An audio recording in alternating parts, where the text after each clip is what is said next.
ಹಾಂ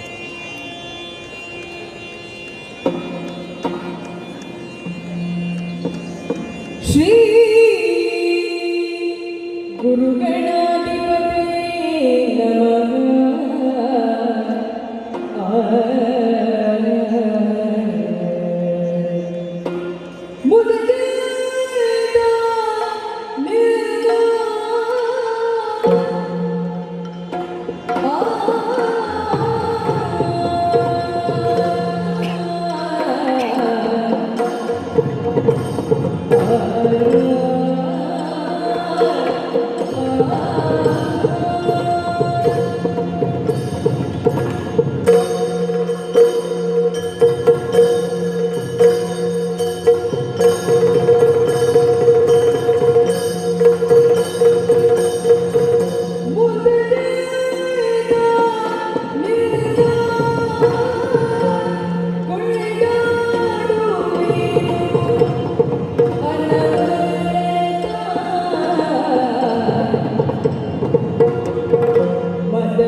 ಶ್ರೀ ಲಕ್ಷ್ಮೀ ಸೌಹಾರ್ದ cooperative society limited ಇದರ ಬೆಳ್ಳಿ ಹಬ್ಬದ ಅಂಗವಾಗಿ ವಿಶೇಷ ಸಾಂಸ್ಕೃತಿಕ ಕಾರ್ಯಕ್ರಮದ ಅಂಗವಾಗಿ ಈಗ ಯಕ್ಷಗಾನ ತಾಳಮದ್ದಲೆ ಯಕ್ಷಮಂಗಳ ಕಥೆ ಮಂಗಳೂರು ಮಹಿಳಾ ಬಳಗದವರಿಂದ ಈಗ ಪ್ರಸ್ತುತಗೊಳ್ಳಲಿದೆ. ಇಂದಿನ ಕಥಾ ಪ್ರಸಂಗ ಗದಾ ಯುದ್ಧ. ಇದರಲ್ಲಿ ನಮಗೆ ಹಿಮ್ಮೇಳದಲ್ಲಿ ಭಾಗವತರಾಗಿ ಸಹಕರಿಸ್ತಾ ಇದ್ದಾರೆ ಶ್ರೀಮತಿ ಅಮೃತ ಕೌಶಿಕ್ ರಾವ್ ಪುತಿ. ಮಹಿಳಾ ಭಾಗವತಿಕೆ ಕ್ಷೇತ್ರದಲ್ಲಿ ಅತ್ಯಂತ ಹೆಸರುವಾಸಿಯಾಗಿ ಬೆಳೆಯುತ್ತಾ ಇದ್ದು ಅನೇಕ ಪುರಸ್ಕಾರಗಳನ್ನು ಪಡೆದುಕೊಂಡಿರುವವರು ಅಮೃತ ಕೌಶಿಕ್ ರಾವ್. ಇವರಿಗೆ ಸ್ವಾಗತವನ್ನು ಕೊಡ್ತಾ ಇದ್ದೇನೆ. ಹಾಗೆ ಚೆಂಡು ಮತ್ತು ಮದ್ದಳೆಯಲ್ಲಿ ನಮ್ಮೊಂದಿಗೆ ಪಾವನ್ಯ ಮೇಳದ ಕಲಾವಿದರು ಇದ್ದಾರೆ ಅಂತ ಹೇಳುವುದು ನಮಗೆ ಹೆಮ್ಮೆಯ ವಿಷಯ. ಮದ್ದಳೆಯಲ್ಲಿ ಶ್ರೀ ಕೌಶಲ್ ರಾವ್ ಪುತ್ತಿಗೆ, ಚಂಡೆಯಲ್ಲಿ ಶ್ರೀ ಕೌಶಿಕ್ ರಾವ್ ಪುತ್ತಿಗೆ ಸಹೋದರರು ಸಹಕರಿಸ್ತಾ ಇದ್ದಾರೆ. ಅವರಿಗೂ ಸ್ವಾಗತವನ್ನು ನೀಡುತ್ತಾ, ಚಕ್ರತಳದಲ್ಲಿ ನಮ್ಮೊಂದಿಗಿದ್ದಾರೆ ನಿಮ್ಮೆಲ್ಲರ ನೆಚ್ಚಿನ ಛಾಯಾಚಿತ್ರ ಗ್ರಾಹಕರು. ಹೌದು, ಅದು ಅಲ್ಲದೆ ಯಕ್ಷಗಾನ ಕಲೆಯಲ್ಲಿ ಚಕ್ರತಾಳದಲ್ಲಿ ನಮಗೆ ಇವತ್ತು ಸಹಕರಿಸ್ತಾ ಇದ್ದಾರೆ ಶ್ರೀ ಮಧುಸೂದನ ಅಲೇವರಾಯ ವರ್ಕಾಡಿ. ನಮ್ಮ ಇಂದಿನ ಈ ಕಾರ್ಯಕ್ರಮದ ಪ್ರಸ್ತುತಿಗೆ ನಿರ್ದೇಶನವನ್ನಿಟ್ಟರು ಶ್ರೀ ರವಿ ಅಲೇವರಾಯ ವರ್ಕಾಡಿ. ಅವರಿಗೂ ಗೌರವದ ನಮನಗಳನ್ನು ಸಲ್ಲಿಸುತ್ತಾ, ಮುಂದೆ ಅರ್ಥಧಾರಿಗಳಾಗಿ ಶ್ರೀಕೃಷ್ಣನ ಪಾತ್ರದಲ್ಲಿ ಶ್ರೀಮತಿ ಶೈಲಜಾ ಶ್ರೀಕಾಂತ್ ರಾವ್. ಧರ್ಮರಾಯರ ಪಾತ್ರದಲ್ಲಿ ಶ್ರೀಮತಿ ಅಶ್ವಿಜಾ ನವೀನ್ ತಂತ್ರಿ. ಬಲರಾಮನ ಪಾತ್ರದಲ್ಲಿ ಶ್ರೀಮತಿ ಅರುಣಾ ಸೋಮಶೇಖರ್ ಅವರು ಬೇಹಿನಚನ ಪಾತ್ರವನ್ನು ಇವತ್ತು ನಿರ್ವಹಿಸ್ತಾ ಇದ್ದಾರೆ. ಸಂಜಯನ ಪಾತ್ರದಲ್ಲಿ ಶ್ರೀಮತಿ ಎಚ್ ಡಿ ರೂಪಾ ರಾಧಾಕೃಷ್ಣ. ಭೀಮಸೇನನಾಗಿ ಶ್ರೀಮತಿ ಪೂರ್ಣಿಮಾ ಪ್ರಶಾಂತ್ ಶಾಸ್ತ್ರಿ.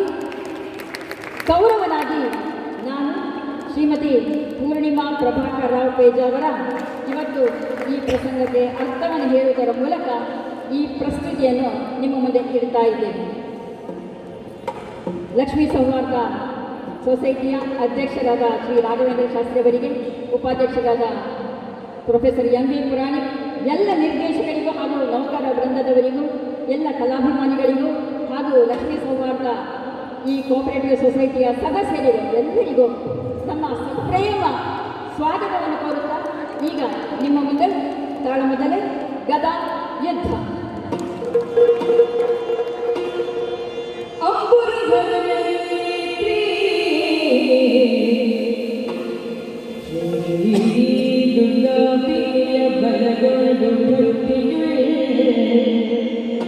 ಅಂಬಿಕಾ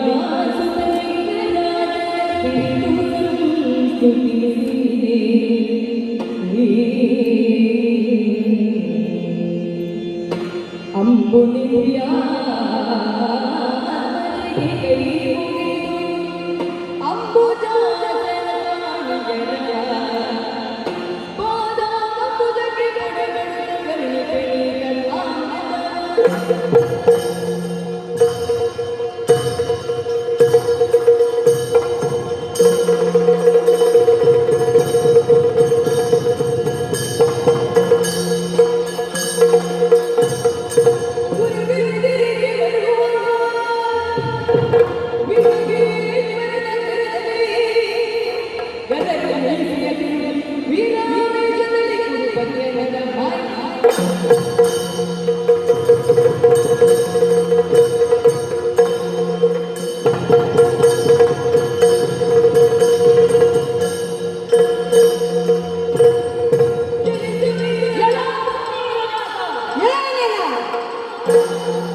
ಇಂದು ನಡೆವ ಈ ಕಾಡಾದಾಡಿ ಸಮರದಲ್ಲಿ ಜಯ ನನಗೋ ನಿನಗೋ ಇದು ಸಾಮಾನ್ಯವಾದ ವಿಷಯ.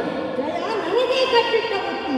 ಆದರೆ ಇಲ್ಲಿ ಎಲ್ಲರೂ ಈ ಸುಯೋಧನೆ ಗೆಲ್ಲಬೇಕೆಂದು ಆಶಿಸಿದ್ದಾರೆ. ಯಾಕೋ ಅರಸ ಸುಯೋಧನೆ ಗೆಲ್ಲಬೇಕೆಂಬ ಆಗ್ರಹವೂ ಅವರಲ್ಲಿದೆ. ಅದು ಅವರೆಲ್ಲರಿಗೂ ಉತ್ಸುಕರಾಗಿರುವುದು ನಮ್ಮ ಗದಾದಂಡದ ಯುದ್ಧದ ಬಗೆಗೆ. ಅದು ನಡೆದರೆ ನಮ್ಮ ಇಬ್ಬರ ಮಧ್ಯ ಮಾತ್ರ. ಖಂಡಿತವಾಗಿ. ಆದರೆ ನೀನು ಮಾಡುತ್ತಿರುವುದೇನು? ಏನು ಮಾಡಿದೆ? ನನ್ನ 99 ಮಂದಿ ಸಹೋದರರನ್ನು ನುಗ್ಗಿ ನಡೆಯಲಾಗಿ ನನ್ನ ಮುತ್ತಿನ ತಮ್ಮ ದುಶ್ಯಾಸನನ್ನು ಏನೆಲ್ಲ ಮಾಡಿದೆ? ಏನು ಮಾಡಿದೆ? ಬಹುಹಿರದೆ ಪೈಶಾಚಿಕವಾಗಿ ವರ್ತಿಸಿ ಚಿತ್ರಹಿಂಸೆ ಪಟ್ಟುಕೊಂಡೆಯಂತೆ. ಯಾಕೆ ಹೇಳು? ಅವ ಮಾಡಿದ ಕೃತ್ಯಕ್ಕೆ ತಕ್ಕ ಪ್ರಾಯಶ್ಚಿತ್ತವನ್ನೇ ಮಾಡಿದ್ದೇನೆ. ನಿನ್ನಂತಹ ಅಲ್ಪನಿಗೆ ಈ ದುರ್ಬುದ್ಧಿ ಯಾಕೆ ಬಂತು? ನನ್ನ ಅನುಜಾತರನ್ನು ತನುಜಾತರನ್ನು ನೀನು ಬಂದಿರಬಹುದು. ಆದರೆ ಹಿಂದಿನ ಪರಿಸ್ಥಿತಿ ಹಾಗಿಲ್ಲ. ಇಂದು ನಿನ್ನದೇ ದಿಸಲು ಬಂದವನು ಈ ಗುರುಗಳ ಮಲನಾದ ಕೌರವೇಶ್ವರನನ್ನು ನೀನು ತಿಳಿಯಬಹುದು. ಇಂದಿಗೂ ಹಸ್ತಿನಾವತಿಯ ಚಕ್ರವರ್ತಿಯಾಗಿ ಮೆರೆಯುತ್ತಾ ಇದ್ದೇನೆ. ಅಲ್ಲದೆ ನನ್ನ ತಮ್ಮಂದಿರ ಅಸಹಜ ಸೌಂದಾಗಿ ಸೇಡು ತೀರಿಸಿಕೊಳ್ಳುವುದಾಗಿ ಬಂದಿದ್ದೇನೆ. ನನ್ನ ಸಹೋದರರನ್ನು ಗಜ ಕುಲರಾದಿಗಳನ್ನು ಸೋತು ಕರಿಕರಿಸಿ ತರಿಗೆಯಲ್ಲ ಪಾಪಿ ಉದರವನ್ನು ಸೀಳಿ ನಿನ್ನ ಗರ್ಭದಿಂದ ನನ್ನ ನಿಜ ಸಹೋದರನನ್ನು ಹಿಂದಿರುಗಿ ಪಡೆಯುತ್ತೇನೆ. ಅಲ್ಲದೆ ಅದೇ ಶೌರ್ಯದಲ್ಲಿ ಇನ್ನೂ ಇದ್ದರೆ ಬಾ ಸಿದ್ಧನಾಗು. ನಿನ್ನಂತಹ ಧೂರ್ತನನ್ನು ಸಂಹರಿಸುವುದಕ್ಕಾಗಿ ಸರ್ವ ಸನ್ನದ್ಧನಾಗಿದ್ದೇನೆ. ಎಲ್ಲ ರಕ್ಕಸೆಯ ಗಂಡನೇ ಒತ್ತರಿಸುತ್ತನಿಸಿ ಎಲ್ಲ ಅಂಗರೂಪಾಲನ ಮಗನೇ, ನೋಡಿದೆಯಾ ಈ ವಿಧಿನ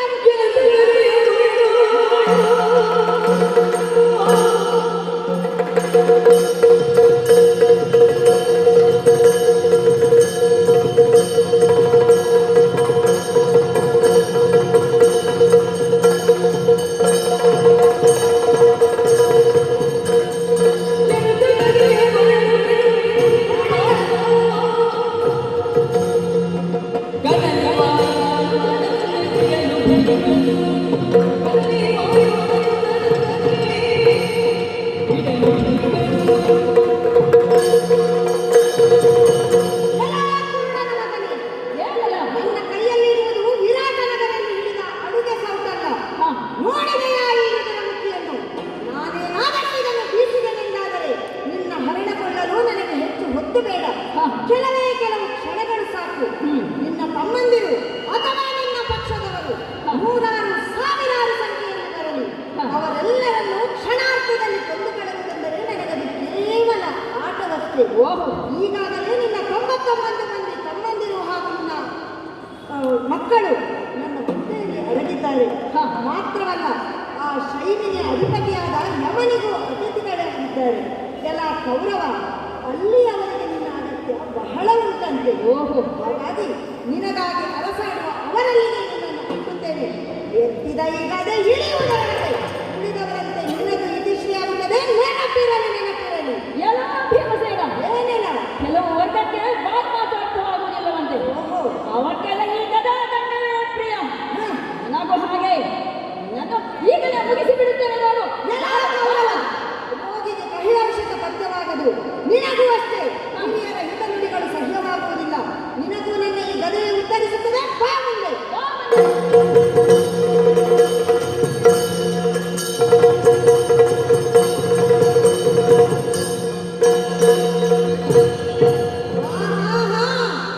ಎಲ್ಲಿ ಹೋದ ಕೌರವ? ಎಲ್ಲಿ ತಪ್ಪಿಸಿಕೊಂಡ? ಕೌರವ, ನೀನು ಎಲ್ಲೇ ಅಡಗಿರು, ನಿನ್ನನ್ನು ಬಿಡಲಾರೆ. ನೀರಾಗಿ ಶರದಿಯನ್ನೇ ಸೇರು, ಬಿಡಲಾರೆ. ಹಕ್ಕಿಯಾಗಿ ಯುಗವನ್ನೇ ಸೇರು, ಬಿಡಲಾರೆ. ಎಚ್ಚರಿಕೆ, ನಿನ್ನ ಹೆತ್ತಪ್ಪೆಯಾದ ಗಾಂಧಾರಿಯ ಜನ್ಮದೊಳಗಡೆಗಿದ್ದರು.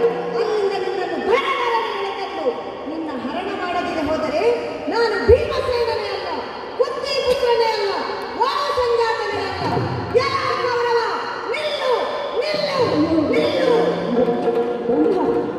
ಇಸಿಕೊಂಡು ಬಂದ ಮರುದಾದ ಪವನದ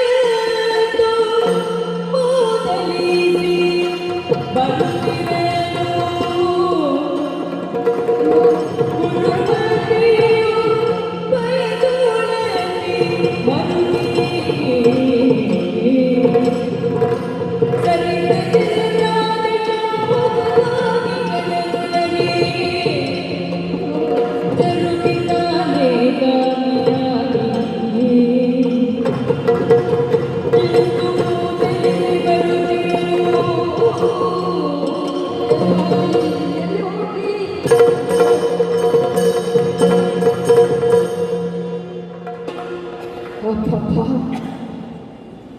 ಭೀಮನೆಸೆದ ಮಾತಿನ ಏಟುಗಳು ಆತನ ಗದಾದಂಡದ ಏಟಿನಿಂದಲೂ ಇಷ್ಟವಾಗಿತ್ತು.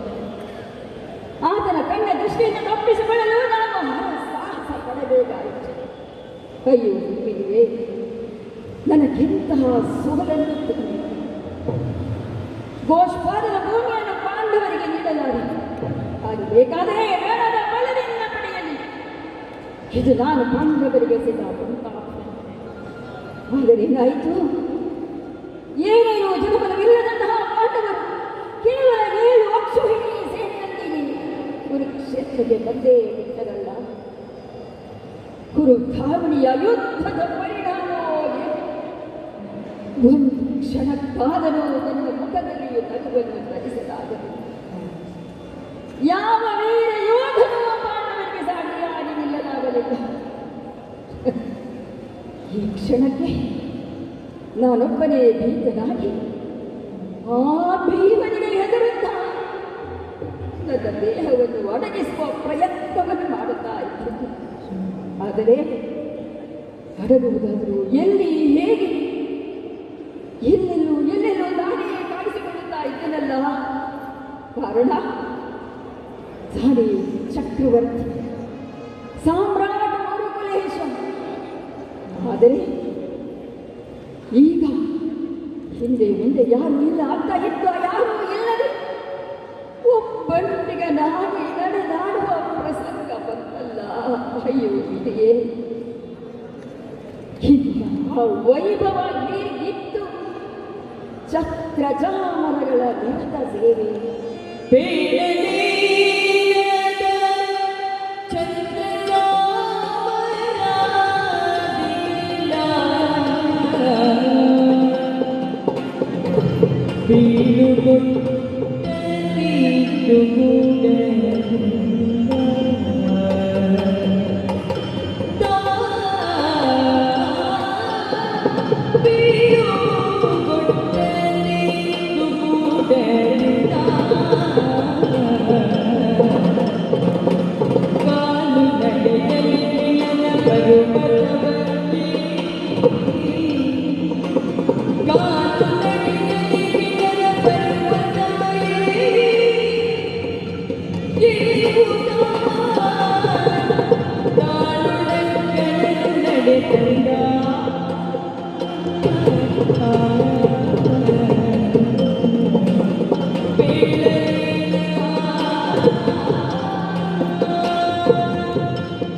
ಹೌದಲ್ಲ, ಅಂದು ಈ ಕೌರವನ ನುಡಿಯಲ್ಲಿ ಓಲೈಸುವ ಮಂತ್ರಿಗಳೆಷ್ಟಿದ್ದರು.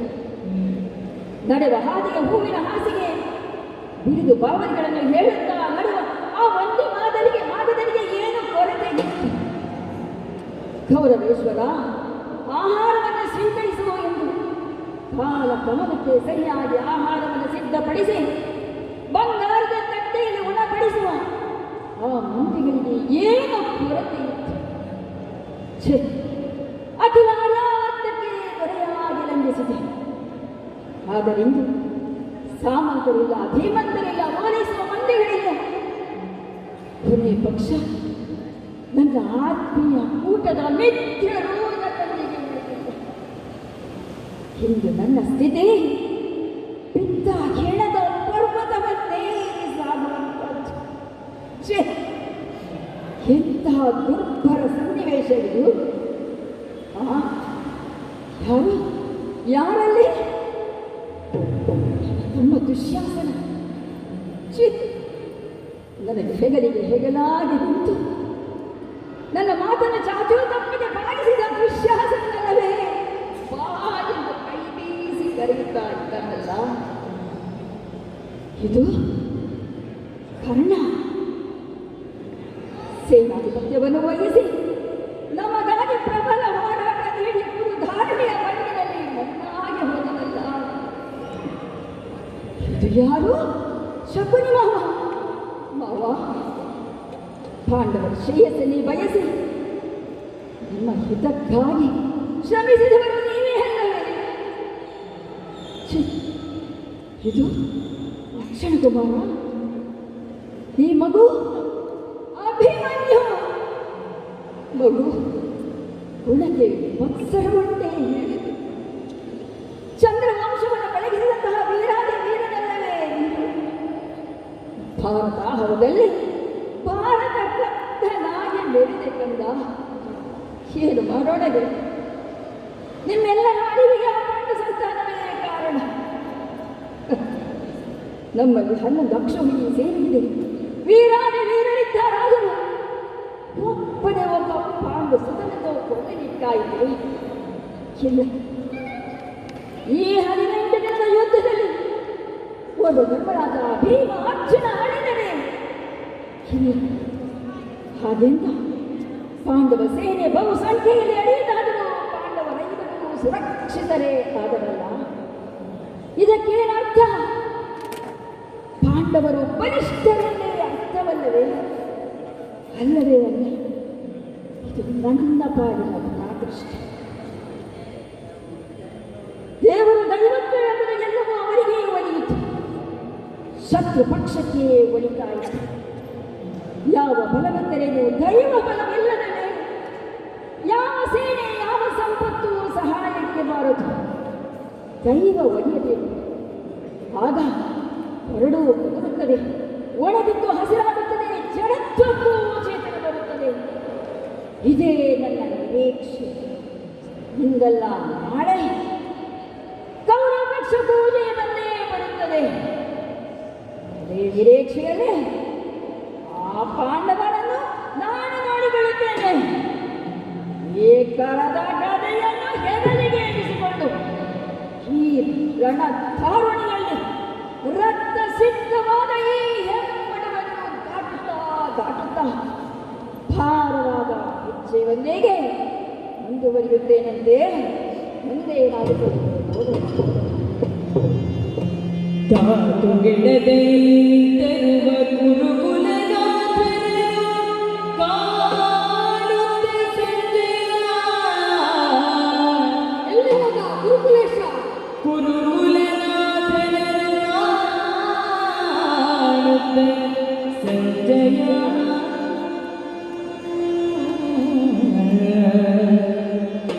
ನೋಟು ಮನದೊಳು ಚಿಂತಿಸುತ್ತ ಕಾಗೆರೆಯಲ್ಲಿ ಬಿಸಗಿದ ಒಡವಿ ಪಾಲಕ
ಗುರುದಾರುಣ್ಯಲ್ಲಿ ಏನೆಲ್ಲ ನಡೆಯುತ್ತಾ ಇತ್ತು ಅದೆಲ್ಲವನ್ನು ನನ್ನರಸ ಅಂದ ಮೃಪಾಲನಿಗೆ ವಿವರಿಸಿ ಹೇಳುತ್ತಾ ಇದ್ದೆ.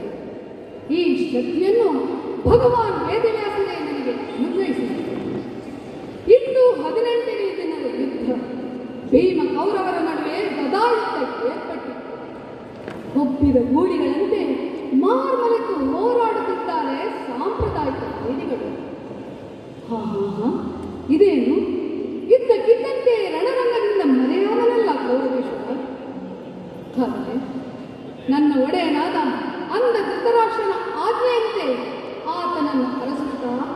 ರಣಭೂಮಿಗೆ ಬಂದಿರು. ಹೌದಲ್ಲ, ಎಲ್ಲಿ ನೋಡಿದರೂ ಗುರುಕುಲೇಶನೇ ಕಾಣುತ್ತಿಲ್ಲವಲ್ಲ? ಆಹಾ, ಓ ಅದ್ಯಾರು? ಮರದ ಗದೆಯನ್ನು ಹೆಗಲ ಮೇಲೆ ಸೇರಿಸಿಕೊಂಡು ದಿಟ್ಟ ನಡಿಗೆಯಲ್ಲಿ ಸಾಗುತ್ತಿರುವವನು ಕೌರವೇಶ್ವರನಲ್ಲವೇ? ಹೌದು ಹೌದು, ಆತನೇ ಸರಿ. ಆತನಿದ್ದಲಿಗೆ ಸಾಗುತ್ತೇನಂತೆ. ಪ್ರಭು ಕೌರವೇಶ್ವರ, ಸಂಜಯ್, ಇದು ಈ ನಿನ್ನ ಸಂಜೆಯ ವಂದಿಸಿಕೊಂಡಿದ್ದಾನೆ. ಸ್ವಾಮಿ, ಯಾರೊಬ್ಬರಲ್ಲೂ ಒಂದು ಮಾತನ್ನು ತಿಳಿಸದೆ ಒಬ್ಬನೇ ಎತ್ತ ಕಡೆ ಸಾಗುತ್ತಿದ್ದೆ. ಸೂಜಿ ಊರು ಸ್ಥಳವು ಪಾಂಡವರದ್ದಾಗಲು ಬಿಡೆ, ನಿಷ್ಪಾಂಡವ ಪೃಥ್ವಿಯನ್ನು ಸೃಷ್ಟಿ ಮಾಡುವೆ ಎಂದು ಛಲಕತ್ತೆ. ಛಲಕ್ಕಿರಿಯುವನೇ ಹೊರತು ನೆಲಕ್ಕಿರಿಯುವವನಲ್ಲ ಎಂದು ಹೇಳುತ್ತಾ ಹೇಳುತ್ತಾ ನಮ್ಮವರನ್ನೆಲ್ಲರನ್ನು ಕಳೆದುಕೊಂಡೇ ಅಲ್ಲಾದರು. ಮೆರೆಯುತ್ತಿರುವ ಪಾಂಡವರ ಶಕ್ತಿಯಲ್ಲಿ ಮರೆಯಾಗುತ್ತಿರುವ ನಿನ್ನ ಶಕ್ತಿಯಲ್ಲಿ ಯಾಕೆ ಹೀಗಾಯಿತು? ಅದೆಂಥ ವೈಭವದಿಂದ ಮೆರೆದಿದ್ದ ನೀನು ಇಂದು ಈಗ ರಾಜಲಾಂಛನದ ಕುರುಗಳಿಲ್ಲ, ಬೆಳ್ಗಡಗಳಿಲ್ಲ, ಅದನ್ನು ಹಿಡಿಯುವ ಸೇವಕ ವರ್ಗವಿಲ್ಲ, ಹಿಂದಿಲ್ಲ ಮುಂದಿಲ್ಲ. ಅಯ್ಯೋ, ನಮ್ಮ ಕುರುಪತಿಗೆ ಎಂತಹ ಸ್ಥಿತಿ ಬಂದೊದಗಿತಕ್ಕ. ಹಾಗೆ ಇಂತಹ ಸ್ಥಿತಿ ಬರಲು ಕಾರಣವೇನು? ಅದಕ್ಕೆ ನಿನ್ನ ಮಂದ ಬುದ್ಧಿಯೇ ಕಾರಣವಪ್ಪ, ನಿನ್ನ ಮಂದ ಬುದ್ಧಿಯೇ ಕಾರಣ. ಎಂದು ನಿನ್ನಯ ಮಂದಮತಿಯೊಳು ಸಂದರೆಲ್ಲರೂ ಉಳಿದೆಯೊಬ್ಬನೇ. ನೀನೊಬ್ಬನೇ ಉಳಿದೆಯಲ್ಲ.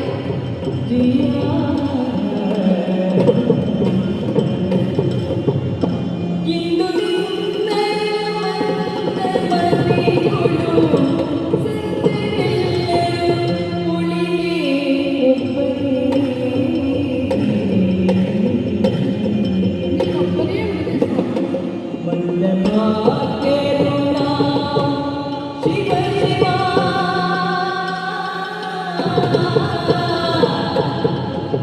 ಮಂದಮಾತೆರುಣ ಶಿವ ಶಿವ ಎಂದು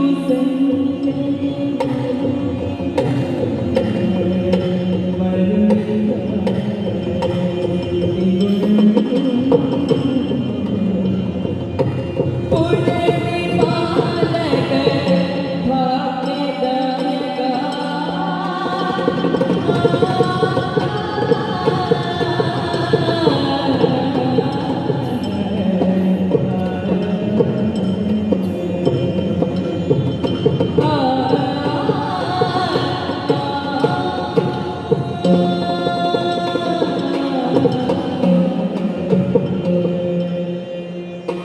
ಪ್ರಭು ಕೌರವೇಶ್ವರ, ಸಂಜಯ್, ಪಾಂಡವರು ನ್ಯಾಯವಾಗಿ ತಮಗೆ ದೊರಕಬೇಕಾದ ಅರ್ಥ ರಾಜ್ಯವನ್ನು ನೀಡಿ ಎಂದು ಕೇಳಿಕೊಂಡಾಗ ನಾನು ಸಹಿತ ಅನೇಕ ರೀತಿಯಲ್ಲಿ ರಾಯಭಾರ ಮಾಡಿದೆ.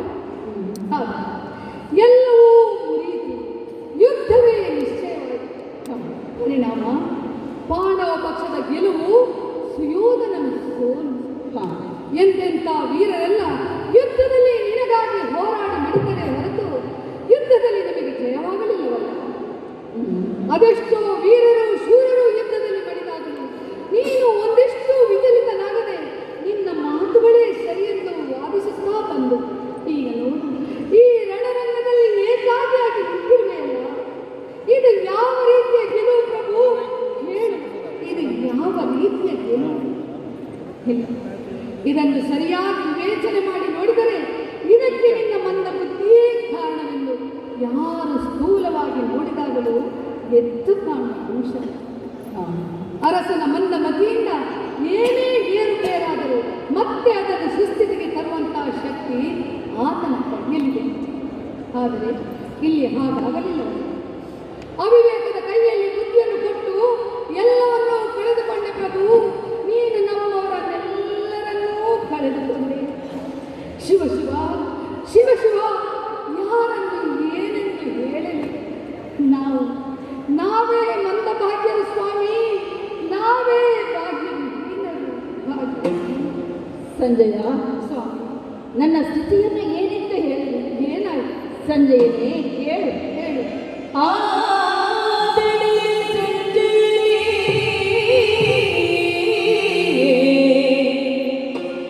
ನೀ ಕೇಳು. ಆದಡೆ ಸಂಜೆಯೇ ನೀ ಕೇಳು.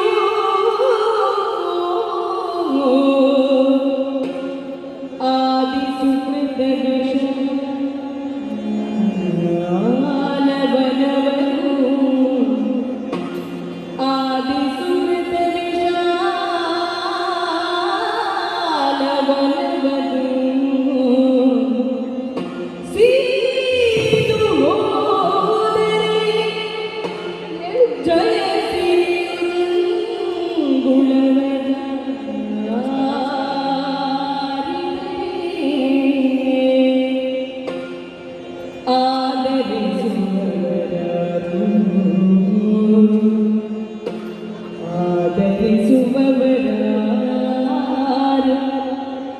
ವಿಧಿ ಬರೆದಾದಿಯಕ್ಷರವಿಂದು ಪ್ರತಿಕೂಲಾದಿಯುಂಟೆ. ವಿಧಿ ಬರೆದಾದಿಯಕ್ಷರವಿಂದು ಪ್ರತಿಕೂಲಾದಿಯುಂಟೆ. ಎಂದು ಕಂಬೆಂಬು ಕೊಸೊಡೆಯನು ಸಂಜಯ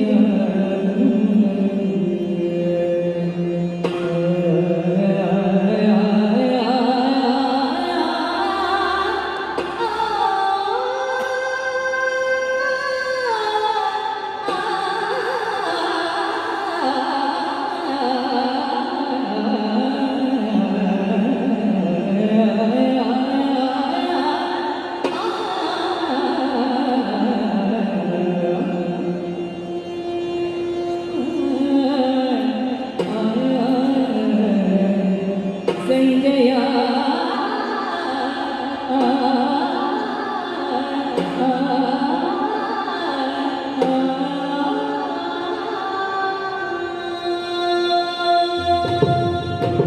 ಸಂಜಯ ನಮ್ಮ ಅಮಾತ್ಯ ಶ್ರೇಷ್ಠ ನನ್ನ ತಂದೆಯವರ ಸಮಕಾಲೀನ ಕುರುಕ್ಷೇತ್ರದಲ್ಲಿ ನಡೆದ ಎಲ್ಲ ವಿಚಾರವನ್ನು ಕಣ್ಣಿಗೆ ಕಟ್ಟುವಂತೆ ವಿವರಿಸುವ ಆ ಶಕ್ತಿಯನ್ನು ಬಾದರಾಯಣರಿಂದ ಪ್ರಸಾದ ರೂಪವಾಗಿದ್ದರೆ ಹೌದು ಸ್ವಾಮಿ. ಆದರೆ ಈಗ ನನ್ನ ವ್ಯಾಪ್ತಿಗೆ ಬಾರದೇ ಇದ್ದಾಗ ನನ್ನನ್ನು ಅರಸುತ್ತಾ ಬಂದ. ಏನು ಮಾಡೋಣ ಹೇಳು ಸಂಜಯ. ಎಲ್ಲದಕ್ಕೂ ನಾವು ಪಡೆದು ಬಂದದ್ದು ಒಂದಿದೆ. ಅದಕ್ಕೆ ಸುಕೃತ ಎನ್ನುತ್ತಾರೆ. ಕೆಲವರಿಗೆ ಅದು ಪ್ರಸಾದ ರೂಪವಾಗಿ ದೊರಕುತ್ತದೆ, ಇನ್ನು ಕೆಲವರಿಗೆ ವಿಷವಾಗಿ ಪರಿಗಣಿಸುತ್ತದೆ.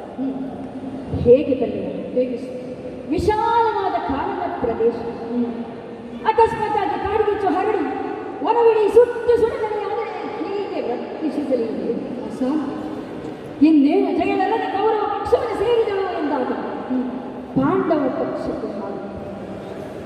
ಜಯಲಲನೆ ಬಿಟ್ಟು ಜಾರಿದರೆ ಕಾಯುವವರು ಯಾರು ಸಂಜಯ, ಯಾರು? ಹೌದು. ಎಷ್ಟೋ ಬಾರಿ ಕೌರವ ಪಕ್ಷಕ್ಕೆ ಜಯ ಬಂದೆಂದು ಹೆಗಲಲ್ಲಿ ಹೊತ್ತು ಸಂಭ್ರಮಿಸುವ ಎಂದರೆ ಅಷ್ಟರಲ್ಲೇ ಜಾರಿದೆ. ಮತ್ತೆ ನಡೆದುದೆಲ್ಲವೂ ವಿಧಿ ಲಿಖಿತ ಎನಿಸಲ್ಪಡುತ್ತದೆ. ಆ ವಿಧಾನ ನನ್ನ ಹಣೆಯಲ್ಲಿ ಬರೆದ ಆದಿ ಅಕ್ಷರದೆಯಲ್ಲ, ಅಲ್ಲಿ ನನಗೆ ಸರಿಯಿಲ್ಲ ನೋಡು ಸಂಜಯ. ಸತ್ಯ ಹೇಳ್ತೇನೆ ಕೇಳಿದ್ದೆ. ಮನುಷ್ಯನಿಗೆ ಜೀವನದಲ್ಲಿ ಮೊದಲು ಕಷ್ಟ ಬಂದು ನಂತರ ಸುಖ ಸಿಗಬೇಕಂತೆ ನಿಜ. ಆಗ ಅದು ಅರ್ಥಗರ್ಭಿತವಾಗುತ್ತದೆ. ಆದರೆ ವಿಧಿಯ ಆದಿ ಅಕ್ಷರದಿಂದಲೂ ನಾನು ಪ್ರತಿಕೂಲ ಪರಿಸ್ಥಿತಿಗೆ ಸಿಲುಕಿ ಬಿಡುತ್ತಾ ಇದ್ದೆ. ಇದಕ್ಕೆ ಪ್ರತಿಕೂಲ ಪರಿಸ್ಥಿತಿಗೆ ನಿಪ್ಪಿಸಲು ನನ್ನಿಂದ ಸಾಧ್ಯವೇ ಇದೆ. ಜಯವನ್ನು ಬಲಾತ್ಕಾರವಾಗಿ ತಡೆದಾಡಿದೆ ಹೇಳಿ ಸಂಜಯ. ಇದು ವಿಧಿಯ ಆಟಕ್ಕೆ ಸಿಲುಕಿ ನಾನು ಸೋತೆ ಸಂಜಯ, ಸೋತೆ.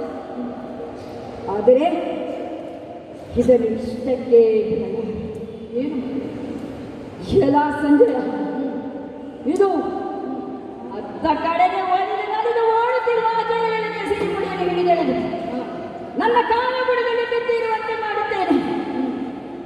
ಅಂದೇ ಮೇಣದ ಮನೆಯಲ್ಲಿ ಸುಟ್ಟು ಕಲಕಲಾಗಬೇಕಾಗಿದ್ದಂತಹ ಪಾಂಡವರು ಇಳಿದು ಕಣದ ಬೆಳೆದರಲ್ಲ, ನಾಳೆ ಅವರ ಕಟ್ಟ ಕಡೆಯ ಸೂರ್ಯೋದಯ. ಇದೋ ಆ ಪಾಂಡವ ಪಕ್ಷದಲ್ಲಿ ಯಾರ್ಯಾರು ಬಿಡುತ್ತಾರೋ ಅವರನ್ನೆಲ್ಲ ನಾಶ ಮಾಡಿ ನಿಷ್ಪಾಂಡವ ಕೃತ್ಯವನ್ನು ಸಾಕಾರಗೊಳಿಸುತ್ತೇನೆ. ಒಬ್ಬೊಬ್ಬರನ್ನಾಗಿ ರಣದ ವಿಮಾನದ ಮಂದಿಗಳಾದ ಶಾಕಿನಿ ಡಾಕಿನಿ ಮಾಲಿಗೆ ಜ್ವಾಲಿನಿಗೆ ಅರ್ಪಿಸುತ್ತೇನೆ ಸಂಜಯ. ಇಷ್ಟನ್ನು ಮಾಡಲಾಗದಿದ್ದರೆ ನನ್ನ ತಂದೆಗೆ ಹುಟ್ಟಿದ 100 ಮಕ್ಕಳಲ್ಲಿ ನಾನೊಬ್ಬ ಅಲ್ಲ ಎಂದು ತಿಳಿದುಕೋ. ಹೋಗು ಸಂಜಯ, ಹೋಗು.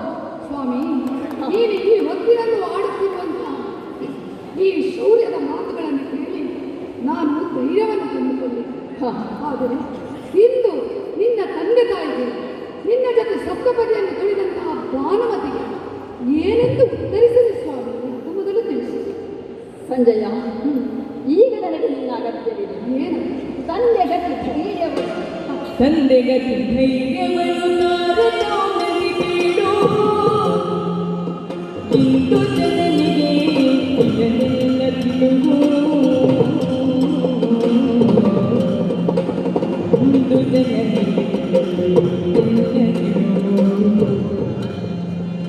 ತಂದೆ ಗತಿ ಧೈರ್ಯವನ್ನು ತರುವುದು ಸುರೀಡು.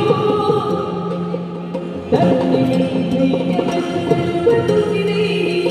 ಅರಮನೆಯ ಜನಕ್ಕೆಲ್ಲ ಅದ್ಭುತಾಚರಣೆ. ಸಂಜಯ,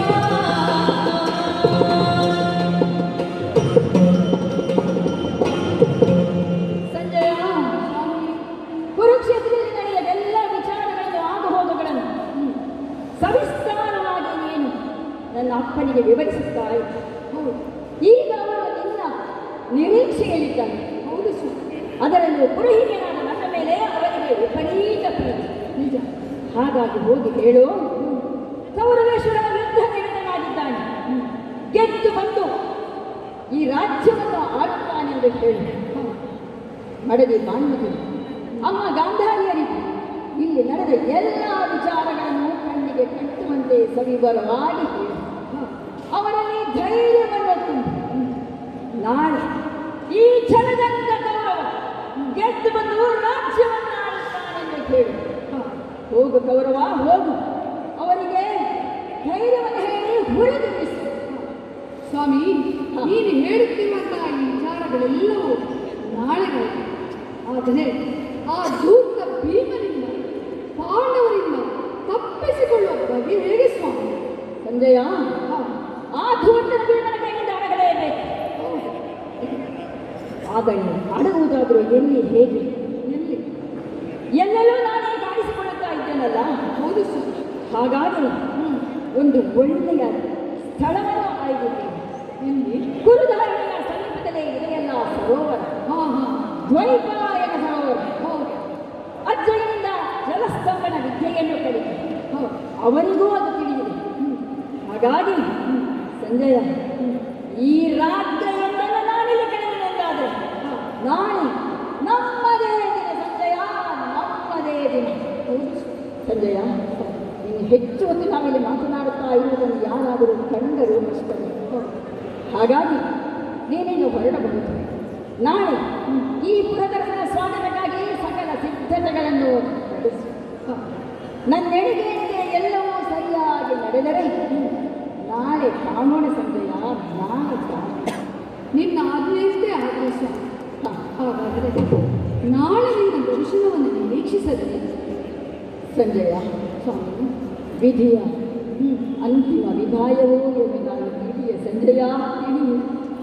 ಹೋಗು ಸಂಜಯ, ಹೋಗು ಸಂಜಯ, ಒಡೆಯನೇ, ಸಂಜಯ, ಸಂಜಯ.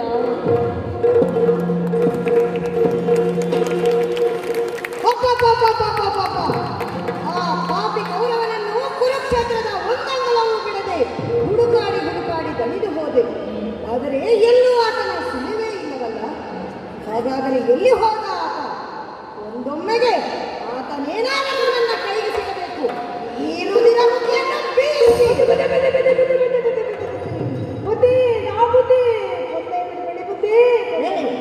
ನಾನು ಕೌರವನನ್ನು ಕರೆಸಿಕೊಂಡು ಗದೆಯನ್ನು ಬೀಸಿದರೆ ನೀವ್ಯಾರೋ ಬಡಪಾಯಿ ಮಕ್ಕಳು. ಸ್ವಲ್ಪ ಹೆಚ್ಚು ಕಮ್ಮಿಯಾಗುತ್ತಿದ್ದರೆ ನಿನ್ನ ತಲೆ 100 ಹೋಳಾಗುತ್ತಿತ್ತು. ಯಾರು ನೀನು? ಯಾಕೆ ಇಲ್ಲಿ ಬಂದೆ? ಬೇಗ ಹೇಳು. ನಾವು ಬುದ್ಧಿ ಗೊತ್ತಾಗ್ಲಿಲ್ಲ ಬುದ್ಧಿ. ಇಲ್ಲೋ ನಿಮ್ಮ ಓಳುಗಳು ನಿಮ್ಮ ಮಾವ ನನ್ನ ಮಾವನ? ನೀನು ಹೇಗೆ ನನ್ನ ಮಾವನಾಗಲು ಸಾಧ್ಯ? ಅದೇ ಬುದ್ಧಿ ನಿಮ್ಮವರು ನಿಮ್ಮ ಜನ. ನೀವು ನನ್ನ ಆಳುಗಳು. ಅದೇ ಓಳುಗಳು ನಿಮ್ಮ ಓಳುಗಳು. ಓಳುಗಳಲ್ಲ, ಅದು ಆಳುಗಳು. ಅದೇ ಬುದ್ಧಿ. ಬುದ್ಧಿ ಏನು? ಇನ್ನು ಗೊತ್ತಾಗಲಿಲ್ಲ ಬುದ್ಧಿ. ನೀವೇ ಹೇಳಿದ್ದಲ್ಲ ಬುದ್ಧಿ, ಊರಿಗೆ ತಿರುಗಿಕೊಂಡು ವಿಷಯ ಸಂಗ್ರಹಿಸಿಕೊಂಡು ಬನ್ನಿ ನನಗೆ ಹೇಳಿ ಅಂತ ಹೇಳಿದ್ದೇವೆ ಬುದ್ಧಿ. ನೀವು ನಮ್ಮ ತಲೆ ಮೇಲೆ ದೊಡ್ಡ ಒಂದು ಮಣೆ ಹೊರಿಸಿದ್ರಲ್ಲ. ಏನು ಅದು ಮಣೆ? ನಿಮ್ಮ ತಲೆಗೆ ಒಂದು ಹೊಣೆಯನ್ನು ಹೊರಿಸಿ. ಅದೇ ಬುದ್ಧಿ, ಅದೇ ಹೇಳಿದ್ದು ನಾನು. ಅದು ದೊಡ್ಡದಿತ್ತಲ್ಲ ಬುದ್ಧಿ. ಹಾಗಾಗಿ ನಾವು ಇದೇ ವೇಷದಲ್ಲಿ ಹೋದ್ರೆ ನಮ್ಗೆ ಗುರ್ತು ಸಿಗ್ತೈತೆ ಅಂತ ಹೇಳಿ ನಾವೆಲ್ಲ ಶಬರಿಗಳಾಗ ಬುದ್ಧಿ. ಶಬರಿಗಳು? ಶಬರರು ಬೇಟೆಗಾರರ ಸ್ವಲ್ಪ ಸರಿ ಮಾಡ್ಕೊಳ್ಳಿ ಬುದ್ಧಿ. ಶಬರರಾಗಿ ನಾವೆಲ್ಲರೂ ಲಿಂಗ ಬೇಟೆ ಹೋದೆ ಬುದ್ಧಿ. ಪ್ರಾಣಿಗಳ ಬೇಟೆ ಆಡ್ಲಿಕ್ಕೆ ಹೋದ್ರಿ ನೀವು? ಅದೇ ಬುದ್ಧಿ ಓಟೋಟಾಗಿ ಎಲ್ಲರೂ ಹೋದೆ ಬುದ್ಧಿ. ಸರಿ, ಹೋಗಿ ಏನು ಮಾಡಿದೆ ಗೊತ್ತಾ ಬುದ್ಧಿ? ಏನು ಮಾಡಿದ್ರು? ಹಿಂಗೆ ಬೇಟೆಗೆ ಹೋಗುವಾಗ ಹಿಂಗೆ ಕೈಕಾಲು ಬೀಸ್ಕೊಂಡು ಹೋಗಕ್ಕಾಗತ್ತೆ ಬುದ್ಧಿ? ಇಲ್ವಲ್ಲ. ಕತ್ತಿ, ಖಡ್ಗ, ಈಟಿ, ಕೊಟಾರಿ, ಕೋಟಿ ಪೂಜಾರಿ, ಕಟ್ಟದ ಕೋರಿ ತಿಂದಿದ ಗಂಜಿಗೆ ಮಾರಿ. ಏನು ಅದು ಸಂಬಂಧ? ಈಟಿ ಏನೆಲ್ಲ ಆಯುಧಗಳ ಹೆಸರು ಬುದ್ಧಿ. ಮತ್ತದೇನು ಹೇಳಿದೆಯಲ್ಲ ಕೋಟಿ ಪೂಜಾರಿ ಅಂದ್ರೆ ಅವ್ರು ಮಾಡಿದವ ಆಯುಧ ಮಾಡಿದವನ ಹೆಸರು. ಅದು ಬೇರೆ ಹೇಳಿ ಬೇಗ ಮುಗಿಬೇಕಂತ ಹೇಳಿದ್ರಲ್ಲ ಬುದ್ಧಿ. ಅದಕ್ಕೆ ಹಾಗೆ ಎಲ್ಲ ಕರ್ಕೊಂಡು ಬುದ್ಧಿ. ಸರಿ ಬುದ್ಧಿ, ನಾವೆಲ್ಲರೂ ಸರಿ ಏನ್ ಮಾಡಿದ್ವಿ ಗೊತ್ತಾ? ಏನು ಮಾಡಿದ್ರು? ವ್ಯಾಘ್ರ, ಹುಲಿ, ಆನೆ, ಹಸ್ತಿ, ಉರಗ, ಹಾವು ಎಲ್ಲ ಹಿಡಿದ್ವಿ ಬುದ್ಧಿ. ಏನೋ ಇದು? ಒಂದೊಂದು ಪ್ರಾಣಿಗಳ ಹೆಸರನ್ನು ಎರಡೆರಡು ಬಾರಿ ಉಚ್ಚರಿಸ್ತಾ ಇದೆಯಲ್ಲ, ಯಾಕೋ ಹಾಗೆ? ಅಲ್ಲ ಬುದ್ಧಿ, ಅದು ಸಿಕ್ಕಿದ್ದಷ್ಟೇ. ಇಷ್ಟು ಜನ ಇರುವಾಗ ತುಂಬ ಆಗ್ಬೇಕಲ್ಲ ಬುದ್ಧಿ. ಓಹೋ, ನೀವು ತುಂಬಾ ಜನ ಹೋದ ಕಾರಣ ಹಾಗೆ ಹೇಳುವುದು. ಸರಿ, ಮುಂದೇನಾಯ್ತು? ಆಮೇಲೆ ಊಟ ಹಾಕಿದೆವು ಬುದ್ಧಿ. ಊಟ ಹಾಕಿ ಬಲೆಯ ಬೀಸಿದೆವು ಬುದ್ಧಿ. ಸರಿ, ಆ ಏನಾಯ್ತು? ಬಲೆಗೆ ಏನೆಲ್ಲ ಬಿತ್ತು ಗೊತ್ತಾ ಬುದ್ಧಿ? ಏನ್ ಬಿತ್ತು? ಮೊಲ, ಜಿಂಕೆ, ಕಾಕಟಿ. ಮಾರುಕಡ್ಡಿ. ಅದೇ ಬುದ್ಧಿ. ಏನು ಕಪ್ಪು ಕಪ್ಪು ದೊಡ್ಡ ಕೂಡಿರುವುದು. ಅದು ಕರಡಿ ಅಲ್ಲೇ? ಅದೇ ಬುದ್ಧಿ, ಅದೇ. ಆಮೇಲೆ ನೋಡಿ ಬಂತು ಒಂದು ದೊಡ್ಡ ನಿಮ್ಮ ಕಾಡೆಮ್ಮೆ ಬುದ್ಧಿ. ತೆಗೆದು ಬಾರಿಸಿದ್ರೆ ನೋಡು, ಆ ಕಾಡನ್ನು ನನ್ನದು ಹೇಗೋ ಆಗುವುದು? ಅಂದ್ರೆ ಬುದ್ಧಿ, ಅದೆಲ್ಲ ಜಾಗ ನಿಮ್ಮ ಅಧಿಕಾರದ ವ್ಯಾಪ್ತಿಯಲ್ಲಿ ಇರೋದಲ್ಲ ಬುದ್ಧಿ. ಈ ಸ್ಥಳ ನನ್ನ ಅಧಿಕಾರದಲ್ಲಿರುವುದರಿಂದ ನನ್ನ ಕಾಡೆಮ್ಮೆ. ಅದೇ ಬುದ್ಧಿ, ಅದೇ. ಸರಿ, ಮುಂದೆ ಹೇಳು. ಅದೆಲ್ಲ ಆಯ್ತಲ್ಲ ಬುದ್ಧಿ. ಆಮೇಲೆ ಹಕ್ಕಿಗಳ ಕಾಟ ಬುದ್ಧಿ. ಹಕ್ಕಿಗಳ ಕಾಟ? ಯಾವುದೆಲ್ಲ ಹಕ್ಕಿಗಳು? ಕುಚಲಕ್ಕಿ, ಬೆಳ್ತಕ್ಕಿ, ಅವಲಕ್ಕಿ, ಆ ಹಕ್ಕಿ, ಈ ಹಕ್ಕಿ. ಆಮೇಲೆ ಗಂಡ ಬೇರುಂಡ. ಯಾಕೋ ಆ ಗಂಡ ಹೆಂಡತಿಗೆ ಸರಿ ಇರ್ಲಿಲ್ವಾ ಹೇಗೆ? ಹಂಗಲ್ಲ ಬುದ್ಧಿ. ಮತ್ತೆ ಅದೊಂದು ಪಕ್ಷಿ ಗಂಡ. ಗಂಡ ಬೇರುಳ್ಳ ಪಕ್ಷಿ, ಎರಡು ತಲೆಯ ಹಕ್ಕಿ. ಅದೇ ಬುದ್ಧಿ. ಅದನ್ನೆಲ್ಲ ಹಿಡಿದ್ವಿ. ಹಿಡಿದಾದ್ಮೇಲೆ ಬುದ್ಧಿ ಬೇಜಾರು. ಏನೋ ವಿಷಯ ಇದೆ ಅಂತ ಓಡೋಡಿ ಬಂದಿದ್ದಿ, ಈಗ ನೋಡಿದ್ರೆ ಬೇಸರ ಅಂತ ಹೇಳ್ತೀಯ. ಒಳ್ಳೆ ಮಾತಿನಲ್ಲಿ ವಿಚಾರವನ್ನು ತಿಳಿಸು. ಹಂಗಲ್ಲ ಬುದ್ಧಿ. ಮತ್ತೆ ಹೇಗೋ? ಆಗ ಬೇಟೆಯಾಡಿ ಬೇಜಾರಾಯ್ತು. ಆಗದ ವಿಚಾರ. ಬೇಜಾರಾಗಿ ಬಾಯಾಗಿ ಬಂದು. ಒಳ್ಳೆ ಕಥೆ ಆಯ್ತು. ಬೇಜಾರಾದಕ್ಕೆ ಬಾಯಾರಿಗೆ ಯಾಕೋ ಹೋಗ್ಬೇಕಿತ್ತು? ಹಂಗಲ್ಲ ಬುದ್ಧಿ. ನೀರಿಡಿಕೆ ನಿಂತು. ನೀರು ನಿಮಗೆ ಅಲ್ಲೇ ಅಲ್ಲೋ ಕೆರೆಯ ಬಾವಿಯೆಲ್ಲ ಸಿಗ್ತಿರ್ಲಿಲ್ಲ, ಅಲ್ಲಿವರೆಗೆ ಹೋಗ್ಬೇಕಿತ್ತೇನೋ? ನೀರಡಿಕೆಗೆ ಹೋಗಿ ಅಲ್ಲಿ ದೇವಪ್ಪಣ್ಣನ ಸರೋವರ ಆಯ್ತಲ್ಲ ಬುದ್ಧಿ. ಈಗ ಅವನು ಯಾರು ದೇವಪ್ಪಣ್ಣ? ನಿನ್ನ ಮಾವನ ಹೇಗೆ? ಅದೇ ಕುರುಕ್ಷೇತ್ರದ ಹತ್ರ ದೇವಪ್ಪ. ಅದು ಹಾಗಲ್ವೋ? ಕುರುಕ್ಷೇತ್ರದಲ್ಲಿರುವ ದ್ವೈಪಾಯನ ಸರೋವರ. ಅದೇ ಬುದ್ಧಿ. ಅಲ್ಲಿಗೆ ಬಂದ್ವಾ, ಅಲ್ಲಿಗೆ ಬಂದು ನೀರು ಕುಡಿದ್ವಾ. ಬೇಜಾರಾಯ್ತಲ್ಲ ಬುದ್ಧಿ. ನೀರಾಟ ಆಡೋಣ ಅನಿಸ್ತು ಬುದ್ಧಿ. ನೀರಾಟ ಆಡಿ? ಹೌದು ಬುದ್ಧಿ. ನೀರಾಟ ಆಡಿ ಆಡಿ ಆಡಿ ಸುಸ್ತಾಗಿ ಆಯಾಸ ಆಯ್ತು ಬುದ್ಧಿ. ಸರಿ, ಆಮೇಲೆ ಎಲ್ಲ ಮೇಲೆ ಬಂದ್ವಿ ಬುದ್ಧಿ. ಬಂದ ಮೇಲೆ ಏನಾಯ್ತು ಗೊತ್ತಾ ಬುದ್ಧಿ? ಏನಾಯ್ತು? ನಿಮ್ಮ ಅಪ್ಪ ಇದ್ದಾರಲ್ಲ, ಅದೇ ಬುದ್ಧಿ, ದೇವ್ರು ಗಾಳಿ ದೇವರು. ಹೌದು. ಅವ್ರು ತಂಪಾಗಿ ಬೀಸಿದ್ರ ನಮಗೆಲ್ಲ ನಿದ್ದೆ ಬಂದಿದೆ. ನಿಮಗೆ ನಾನು ಸಂಬಳ ಕೊಡುವುದು ನಿದ್ದೆ ಮಾಡ್ಲಿಕ್ಕೆ? ಹಂಗಲ್ಲ ಬುದ್ಧಿ. ಬುದ್ಧಿ. ಮತ್ತೆ ಹೇಗೆ? ನಾನು ನಿಮ್ಮ ಓಳ ಅಲ್ವಾ? ಹೌದು. ನಾನು ನಿದ್ದೆ ಮಾಡಲಿಲ್ಲ ಬುದ್ಧಿ. ಮತ್ತೆ ಹೆಂಗ ನೋಡ್ತೀನಿ ಆ ನೀರಿನ ದಂಡೆ ಮೇಲೆ ಮೂರು ಮೂರು ಮೂರು ಮೂರು ಮೂರು ಮೂರು ಆಚಾರ ಬುದ್ಧಿ.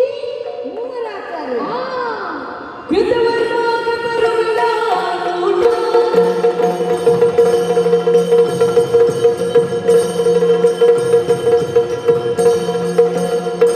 ಕೃತವರ್ಮಾಗ ಬರುವಿಲ್ಲ ಕೂಟ.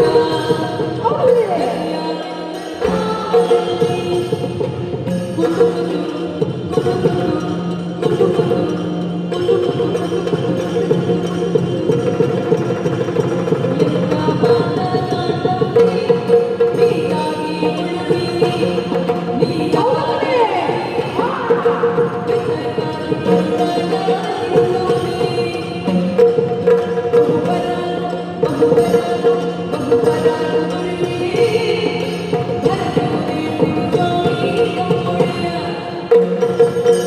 ಪರಾಕ್ ಪರಾಕ್ ಪರಾಕ್. ಏನಾದ್ರು ಬರುತ್ತೆ? ಅದೇ ಬುದ್ಧಿ ನಿಮಗೆ ಬಿರುದು ಬಾವಲಿ ಬೆದು ಎಲ್ಲ ಕೊಟ್ಟಿದ್ದು. ಅದು ನೀನೇ ಇಟ್ಟುಕೋ. ಯಾಕೆ ಬುದ್ಧಿ? ಈಗ ವಿಚಾರ ಹೇಳು. ಅದೇ ಬುದ್ಧಿ ಆ ಸರೋವರದ ಹತ್ರ ವೈಶಂಪಾಯನ ಕೇವಲ ವೈಶಂಪಾಯನ ಸರೋವರವನ್ನು ಅಷ್ಟೇ ಸಾಕು. ಅದೇ ಬುದ್ಧಿ ಅಲ್ಲಿ ಹೋದ್ವಾ ಆಚೆ ದಂಡೆ ಮೇಲೆ ನೋಡ್ತೇನೆ ಬುದ್ಧಿ. ಏನು? ಮೂರು ಮೂರು ಮೂರು ಆಚಾರ ಬುದ್ಧಿ. ಮೂವರಾಚಾರ್ಯ. ಆ. ಯಾರು ಅವರು? ನಿಮಗೆ ಗೊತ್ತು ಬಿಡಿ ಮತ್ತೆ. ಒಬ್ಬರ ಹೆಸರು ಬಹುಶಃ ಕಪ್ಪಾಚಾರ. ಅದೇ. ಏನು ಅದು? ಅದು ಕೃಪಾಚಾರ್ಯರು. ಅದೇ ಅದೇ ಅದೇ ಬುದ್ಧಿ. ಇನ್ನೊಬ್ರು ಸೀತ್ರಿ ವರ್ಮ. ಸೀತೆ ಇನ್ನಿಗೆ ಇರೋದು. ಅದು ಕೃತವರ್ಮಾಚಾರ್ಯರು. ಅದೇ ನೋಡಿ ಬಿಡಿ ಅದೇ ಅದೇ ನಿಲ್ಲಿಟ್ಟು ಶಾನ್ ನಮ್ಗೆ ಎದುರಿಸಿದ ಬರಕಿಲ್ಲ ಬುದ್ಧಿ ಮತ್ತೆ. ಮತ್ತೊಬ್ಬರು ಅಸ್ವಸ್ಥ ಅಸ್ವಸ್ಥ ಅಸ್ವಸ್ಥ. ಈಗ ನಿನಗೆ ಅಸ್ವಸ್ಥ ಆಗಿದೆ ಹೇಗೆ? ಅಲ್ಲ ಬುದ್ಧಿ ಆ ಹೆಸರಿನವರು ಇದ್ದಾರಲ್ಲ. ಗುರುಸೂನುವಾದ ಅಶ್ವತ್ಥಾಮಾಚಾರ್ಯರು. ಆ ಬುದ್ಧಿ ಅಲ್ವೋ? ಅವರು ಮೂವರು ನಮ್ಮವರೇ. ಆ ಸರೋವರದ ಹತ್ರ ಏನೋ ಮಾಡ್ತಾ ಇದ್ರು ಅವರು. ಅದೇನೋ ಬುದ್ಧಿ ನಂಗೆ ಗೊತ್ತಿಲ್ಲ ಕಾಣೆ ಬುದ್ಧಿ. ನೋಡ್ಲಿಲ್ವೇನೋ? ನೋಡಿದೆ ಬುದ್ಧಿ. ಮತ್ತೆ ಅವ್ರ ಕಣ್ಣೆಲ್ಲ ನೀರೊಳಗಿತ್ತು ಅಂತ. ಪ್ರಾಯಶಃ ಅವರ ಜೊತೆಯಲ್ಲಿದ್ದವರು ಯಾರೋ ನೀರಿಗೆ ಬಿದ್ದಿರಬೇಕು. ಅವರ ನೀರಿಂದ ತೆಗೆದು ಬಿಟ್ಟು ಅವರಂತದ ಅಲ್ಲಿ ಪೂರ್ತಿ ಸಾಯಲಿಕ್ಕೆ ಹೇಗೆ? ಅಲ್ಲ ಬುದ್ಧಿ ಮತ್ತೆಂತದು? ಕಣ್ಣು ನೀರೊಳಗಿದ್ದ. ಕುತು ಕುತು ಕುತು ಕುತು ಕುತು ಕುತು ಕುತು ಅಂತ ಮಾತಾಡ್ತಾ ಇದ್ದಾರೆ ಬುದ್ಧಿ. ಹೌದೇ? ಆಮೇಲೆ ಇವ್ರ ಮೇಲಿಂದ ಕುತು ಕುತು ಕುತು ಕುತು ಅಂತ ಮಾತಾಡೋದು. ಸರಿ. ನೀರೊಳಗಿಂದ ಬುಡ ಬುಡ ಬುಡ ಬುಡ ಅಂತ ಗುಳ್ಳೆ ಬರೋದು ಬುದ್ಧಿ. ಬುಡ ಬುಡ ಬುಡ ಬುಡ. ಪ್ರಾಯಶಃ ನೀರಿನಲ್ಲಿ ಮೀನಿರ್ಬೇಕು. ಅದು ಉಸಿರಾಡುವಾಗ ಗುಳ್ಳೆ ಬರುದು ಸಹಜ ಅಲ್ವೇನು? ಅಲ್ಲ ಬುದ್ಧಿ ಮತ್ತೇನು? ಅವ್ರು ಏನು ಹೇಳಿದ್ರು ಗೊತ್ತಾ ಬುದ್ಧಿ? ಏನು? ಏಯ್ ಕುರುಕುಲ ಉಗ್ರಾಣಿ. ಏಯ್, ಯಾರ ಉಗ್ರಾಣಿ? ನಿಮ್ಮಪ್ಪನ ಕುರುಕುಲಾಗ್ರಣಿ. ಅದ ಅದ ಮಾಡಿ ಸರಿ ಮಾಡ್ಕೊಳ್ಳಿ. ಕುರುಕುಲ ಉಗ್ರಾಣಿ ನೀರಿನೊಳಗೆ ನೀರಿನಾಳಲ್ಲಿ ಯಾಕೆ ಮಲಗಿದ್ದೀಯ? ಏಳು ಮೇಲೆ ನಾವಿದ್ದೇವೆ. ಆ ಕುಟ್ಟಿ ಮಕ್ಕಳ ಅದು ಬಾರಿಸಿದ್ರಂತಲ್ಲ. ಯಾಕೆ ಬುದ್ಧಿ? ನನ್ನ ಅಮ್ಮ ಮಹಾತಾಯಿ ಕುಂತಿದೇವಿ. ಗೌರವದಿಂದ ಹೆಸರು ಹೇಳು. ಸರಿ ಬಿಡಿ. ಕುಂತಿ ಮಕ್ಕಳ ತಳ್ಳಿ ನಿನಗೆ ಬೇಡ. ಏನಿದ್ದರೂ ನಾವು ನೋಡ್ಕೊಳ್ತೇವೆ. ಆ ಗಾಳಿ ಮಗನ ಸೊಕ್ಕು ಮುರಿತೇವೆ. ಮೇಲ್ವಾ ಮೇಲ್ವಾ ಮೇಲ್ವಾ ಅಂತ ಹೇಳಿದ್ರು ಬುದ್ಧಿ. ಹಾಗೆ ಹೇಳಿದ್ರು. ಹಾ ನೀರಿನೊಳಗಿನ ಮಾತು ಕೇಳಿದ್ದ ಆಗ ನಿಮಗೆ? ಹೂ ಬುದ್ಧಿ. ಏನಂತ ಕೇಳಿತ್ತು? ನೀರಿನೊಳಗಿಂದ ಹೇಳಿತು ನಡೀರಿ ಇಲ್ಲಿಂದ. ನಡೀರಿ ನಡೀರಿ. ನಿನ್ನ ನಾನು ಯಾರಿಗೂ ಹೆದರಿ ಸಾಯುವವನಲ್ಲ. ಆ ರಕ್ಕಸ್ಯ ಗಂಡನನ್ನ ನಾನು ಕೊಲ್ತೇನೆ. ಹೊರಡಿ ಬೇಗ ಇಲ್ಲಿಂದ ಅಂತ ಹೇಳ ಬುದ್ಧಿ. ಅಲ್ವೇನು? ಮೇಲಿದ್ದವರು ಯಾರು ಅಂತ ನೋಡಿದ್ದಿ. ನೀರೊಳಗೆ ಇದ್ದವರು ಯಾರು ಅಂತ ನೋಡಿದ್ಯೇನು? ನಾನು ನಿಮ್ಮ ಆಳಲ್ವ ಬುದ್ಧಿ. ಅದಕ್ಕೆ ಕೇಳಿದ್ದು ಯಾರು ಅಂತ ನೋಡಿದ್ಯ? ನನಗೆ ಗೊತ್ತಾಯ್ತು ಬುದ್ಧಿ. ಸರಿ ಆಲೋಚನೆ ಮಾಡುವಾಗ ಪಾಯಸ. ಪಾಯಸ ಒಂದು ಬಿಡಬೇಡ. ನೋಡು ಅಲ್ಲಿ ಊಟ ಅಂತ ನೋಡು. ಮತ್ತೆ ಕುಡಿ. ಈ ವಿಷಯ ಹೇಳು. ಪಾಯಸ ಕುರಿ ರಾಯ ಕೌರವನ ಇರಬೇಕು ಬುದ್ಧಿ. ಏನು?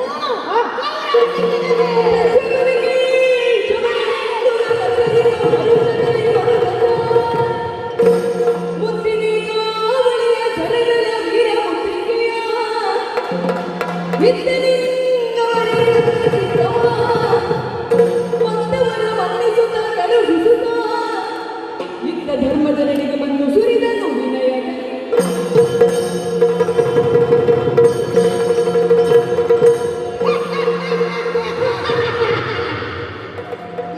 ಯಾಕೋ ನಗಾಡಿದ್ದು? ನೀವು ನೆಕ್ಕಿದ್ರಲ್ಲ ಬುದ್ಧಿ, ಅದಕ್ಕೆ ನಾನು ನೆಕ್ಕಿದ್ದು. ನಾನು ಕೌರವ ಸಿಕ್ಕಿಲ್ಲ ಎಂಬ ಸಂತೋಷದಲ್ಲಿ ನಗಾಡಿದ್ದು. ನಾನು ಅದಕ್ಕೆ ಬುದ್ಧಿ. ಎಲ್ಲ ಶಬರರೇ, ಹಾ. ಬಹಳ ಸಂತಸದ ಸಂಗತಿಯನ್ನು ತಂದಿದ್ದೀರಿ. ಹಾ. ಈ ಶುಭ ವಾರ್ತೆಯನ್ನು ತಂದ ನಿಮ್ಮನ್ನು ನಾನು ಹೀಗೆ ಬಿಡಲಾರೆ. ಅಯ್ಯೋ ಬುದ್ಧಿ, ಮತ್ತೇನ್ ಮಾಡ್ತೀನಿ ಬುದ್ಧಿ, ಸಾಯಿಸ್ತೀರಾ? ಅಲ್ವೋ? ಈ ಸಂತೋಷದ ವಿಚಾರವನ್ನು ತಂದ ನಿಮಗೆ ಇದು ನನ್ನ ಈ ಮುತ್ತಿನ ಕಾವಳಿ ಫಲವನ್ನು ಉಡುಗೊರೆಯಾಗಿ ನೀಡುತ್ತಾ ಇದ್ದೇನೆ, ತೆಗೆದುಕೊಳ್ಳಿ. ಅಬ್ಬಬ್ಬ, ಮುತ್ತಿನ ಹಾವಳಿ. ಆ, ಅಷ್ಟು ಮಾತ್ರವಲ್ಲ, ಮತ್ತೆ ನಿನಗೊಂದು ವಿಶೇಷ ರೀತಿಯಲ್ಲಿ ಸನ್ಮಾನ ಮಾಡಬೇಕೆಂದು. ಬೇಡ ಬುದ್ಧಿ, ಯಾಕೋ ಒಂಥರ ಆಗ್ತದೆ ಬುದ್ಧಿ. ಯಾಕೋ? ಎದುರುಗಡೆಲ್ಲ ಇಷ್ಟು ದೊಡ್ಡವರು ಕೂತಾಗ ನನಗೆ ಯಾಕೆ ಸನ್ಮಾನ ಬುದ್ಧಿ? ಅಲ್ಲ, ನಿನಗೆ ಮನಸ್ಸಿಲ್ಲ ಅಂತಾದ್ರೆ ಬೇಡ.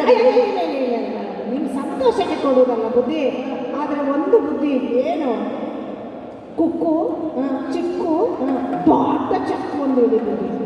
ಆ ರೀತಿಯ ಸನ್ಮಾನ ಅಲ್ಲೂ ನಾನು ಹೇಳಿದ್ದು. ಅಭಿನಂದನ ಭಾಷಣ ಬುದ್ಧಿ. ಅದೆಲ್ಲ ಆ ಸನ್ಮಾನ ಹೇಳಿದ್ದಲ್ಲ ನಾನು. ಮತ್ತೆ ಇದು ನನ್ನ ಈ ಮುದ್ರಿಕಾ ಉಂಗುರವನ್ನು, ಈ ಎಡಗೈಯ ಮುದ್ರಿಕಾ ಉಂಗುರವನ್ನು ನಿನಗೆ ಉಡುಗೊರೆಯಾಗಿ ನೀಡುತ್ತಾ ಇದ್ದೇನೆ, ತೆಗೆದುಕೋ. ಅಯ್ಯಬ್ಬ ಅಯ್ಯಬ್ಬ, ಇಷ್ಟು ದೊಡ್ಡದು ಉಂಗುರ ಬುದ್ಧಿ. ನಾನು ನನ್ನ ಹೆಂಡತಿ ಮಕ್ಕಳು ಎಲ್ಲ ಹಾಕೊಳ್ಬೇಕು. ಅದಿರಲಿ ಬುದ್ಧಿ, ಎಡಗೈದು ಯಾಕೆ ಬುದ್ಧಿ, ಬಲಗೈದು ಕೊಡಿ ಬುದ್ಧಿ. ಇದು ಎಡಗೈಯ ಮುದ್ರಿಕಾ ಉಂಗುರವು. ಇರಲಿ, ಸರಿ ಬುದ್ಧಿ, ಸರಿ. ಅಲ್ಲ, ಈ ಉಂಗುರವನ್ನು ಪಡೆದು ನೀನು ಮೊದಲು ತೆರಳು. ಈ ಸಂತೋಷದ ವಿಚಾರವನ್ನು ನನ್ನ ಅಣ್ಣನಿಗೆ ಹೇಳಬೇಕಾಗಿದೆ. ಆ ಕಡೆಗೆ ತೆರಳುತ್ತೇನೆ. ಸರಿ ಬುದ್ಧಿ.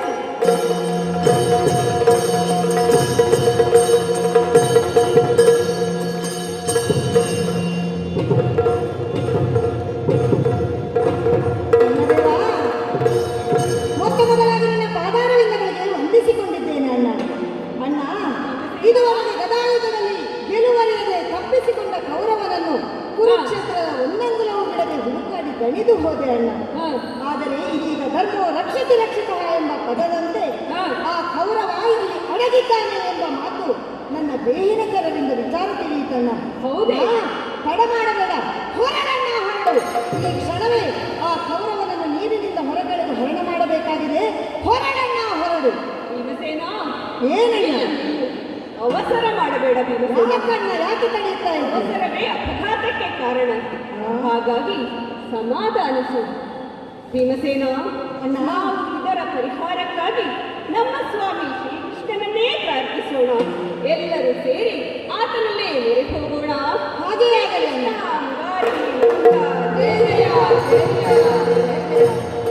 ಇದೋ ನಿಮ್ಮ ಕಡೆಗೆ ಹೋಗೊಟ್ಟು ಬಂದಿದ್ದೇನೆ, ಎಲ್ಲರೂ ಎದ್ದೇಳಿ.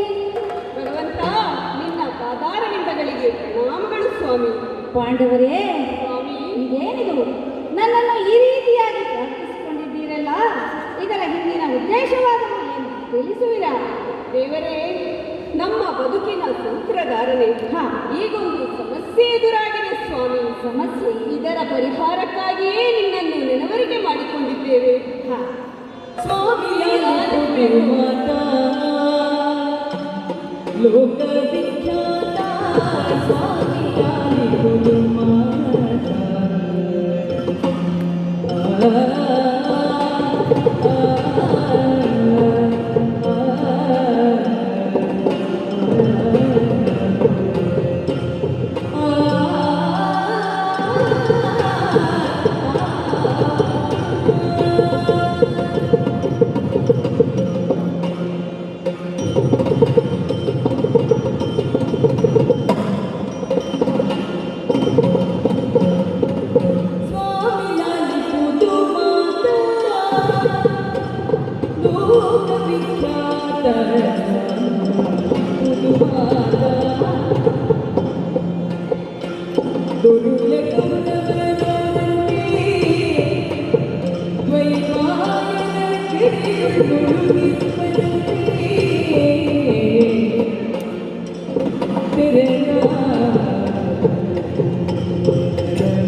Swami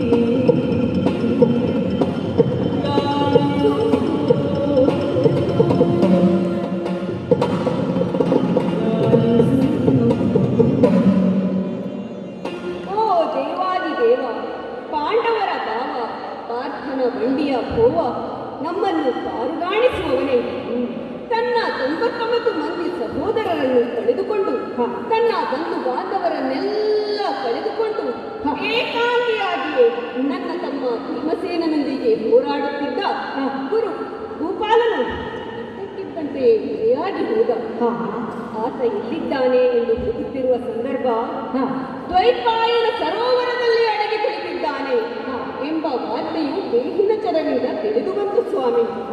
ಸ್ವಾಮಿ, ಇಲ್ಲಿಗೆ ಕೌರವ ಸಿಕ್ಕಿದ ಎಂಬ ಸಮಸ್ಯೆ ಪರಿಹಾರವಾದರೂ ಕೂಡ ಆತನನ್ನು ಕೊಲ್ಲುವುದು ಹೇಗೆ ಎಂಬ ಜಿಜ್ಞಾಸೆ ಮೂಡಿಬಂದಿದೆ ಸ್ವಾಮಿ. ಯುದ್ಧ ನೀತಿಯ ಪ್ರಕಾರ ರಣರಂಗದಲ್ಲಿ ಬೆನ್ನು ಕೊಟ್ಟು ಓಡಿದವನನ್ನು, ಶರಣಾಗತನಾದವನನ್ನು, ಹುಲ್ಲು ಕಟ್ಟಿ ಕಚ್ಚಿದವನನ್ನು, ನಿರಾಯುಧನನ್ನು, ನೀರಿನಲ್ಲಿ ಅಡಗಿ ಕುಳಿತವನನ್ನು ಕೊಲ್ಲಬಾರದೆಂದೇ ಇದೆಯಲ್ಲ ಸ್ವಾಮಿ. ಹಾಗಾಗಿ ಈತನನ್ನು ಕೊಲ್ಲುವ ಬಗೆಯಾದರೂ ಹೇಗೆ? ಇದಕ್ಕೆ ನಮಗೆ ನೀನೇ ಪರಿಹಾರವನ್ನು ಸೂಚಿಸಿಕೊಡ್ಬೇಕು ಸ್ವಾಮಿ.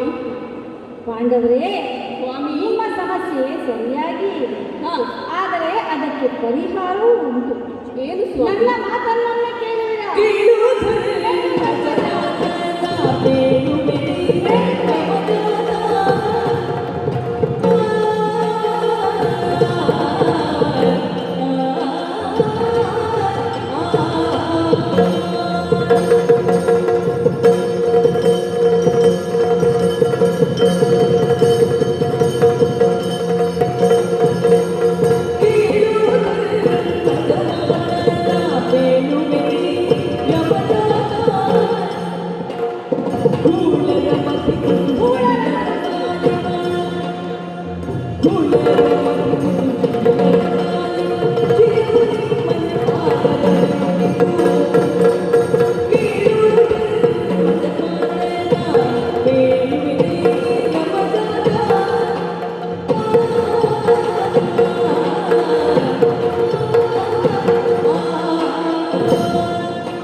ಯಮಜಾತ ಪರಮಾತ್ಮ, ಈ ಮಾತು ನಾವು ಗೌರವನಿಗೆ ಯಮದರ್ಶನ ಮಾಡಿಸಬೇಕಾಗಿದೆ ಎನ್ನುವ ಕಾರಣಕ್ಕಾಗಿಯೇ ಬಂತು ಎಂದು.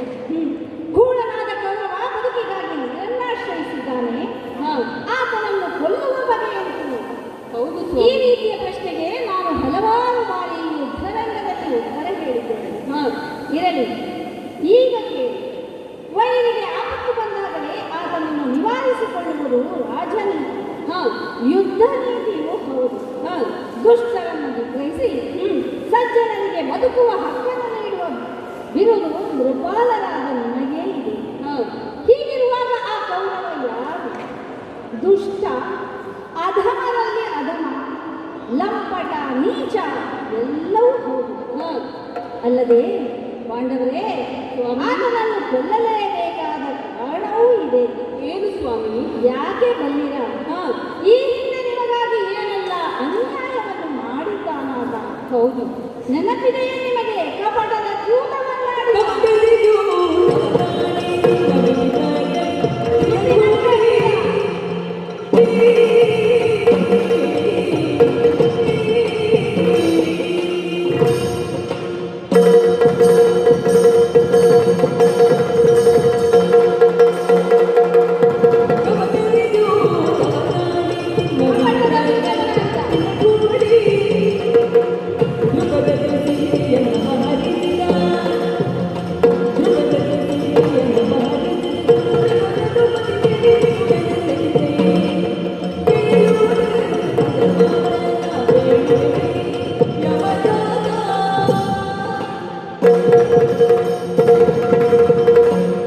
ಪಾಂಡವರೇ, ಸ್ವಾಮಿ, ಕೌರವರಾದರೂ ನಿಮ್ಮಗಳ ನಾಶಕ್ಕಾಗಿ ನಾನಾ ರೀತಿಯಲ್ಲಿ ನಿಮ್ಮನ್ನು ಕೊಲ್ಲುವುದಕ್ಕೆ ಹವಣಿಸಿದರೂ ಕೂಡ ನೀವು ಬದುಕಿ ಉಳಿದಿದ್ದೀರಿ.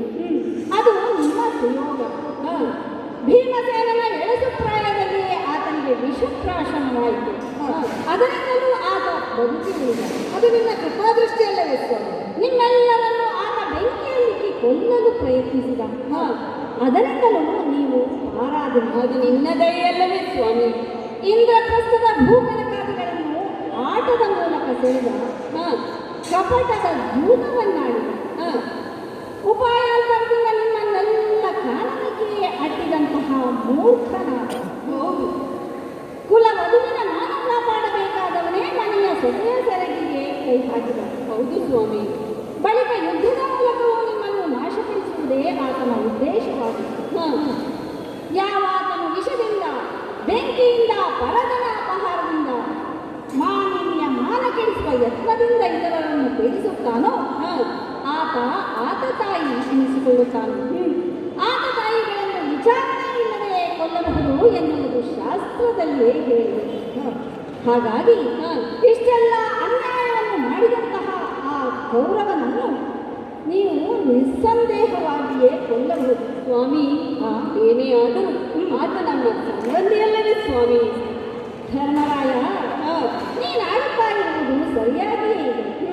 ಆತ ನಿಮ್ಮ ಸಂಬಂಧಿಯೇ ಆದರೂ ಕೂಡ ವದಾರ್ಥ ಅಪರಾಧಗಳನ್ನು ಮಾಡಿದಂತಹ ಆತನನ್ನು ಬಿಡುವುದಕ್ಕೆ ಸಾಧ್ಯವಿಲ್ಲ. ಯಾಕೆಂದು ಬಲ್ಲಿರ ನೀವು? ಯಾಕೆ ಸ್ವಾಮಿ? ಈ ಹಿಂದಿನ ಪ್ರಸಂಗವನ್ನೊಮ್ಮೆ ನೀವು ನೆನಪಿಸಿಕೊಳ್ಳಿ ನೋಡೋಣ. ಪ್ರಸಂಗ ಸ್ವಾಮಿ. ನಾನು ನನ್ನ ತಾಯಿಯ ಅಣ್ಣನನ್ನೇ ಬಿಡಲಿಲ್ಲ. ಇಂತಹ ಪ್ರಸಂಗಗಳಲ್ಲೆಲ್ಲ ಸ್ವಲ್ಪ ಹಿಂದಿರುಗಿ ನೋಡಿದಾಗ ನಿಮ್ಮ ಪ್ರಶ್ನೆಗೆ ಉತ್ತರ ಸಿಗುತ್ತದೆ. ಕಂಸನನ್ನ ಸೋದರ ಮಾವನೇ ಆದರೂ ಕೂಡ ಆತನನ್ನು ನಾನು ಸಂಬಂಧದ ಮಧ್ಯೆಯೂ ಒಂದು ಕಳೆದಿದ್ದೇನಲ್ಲವೇ? ಈಗಲಾದರೂ ಅಷ್ಟೇ. ಈಗ ನಿಮ್ಮನ್ನು ನಿವಾರಿಸಿಕೊಳ್ಳುವ ಯತ್ನವನ್ನು ನಿಮ್ಮ ಬಿಡದೇ ಮಾಡುತ್ತಾ ಇದ್ದಾನೆ. ಹಾಗಾಗಿ ನಿಮಗಾದರೂ ನೀರೇ ಹಿಡಿದುಕೊಳ್ಳುವಂತ ಯಾರು ಹೇಳಿದ್ದಾರೆ? ಹೇಗೆ ಸ್ವಾಮಿ? ಆತನನ್ನ ಮೊದಲಾಗಿ ನೀರಿನ ಮೇಲೆ ಬರಿಸಬೇಕು. ಎಲ್ಲರೂ ಬನ್ನಿ, ಎಲ್ಲರೂ ಆ ಕಡೆಗೆ ಹೋಗೋಣ, ಆ ಕಡೆಗೆ ಹೋಗೋಣ.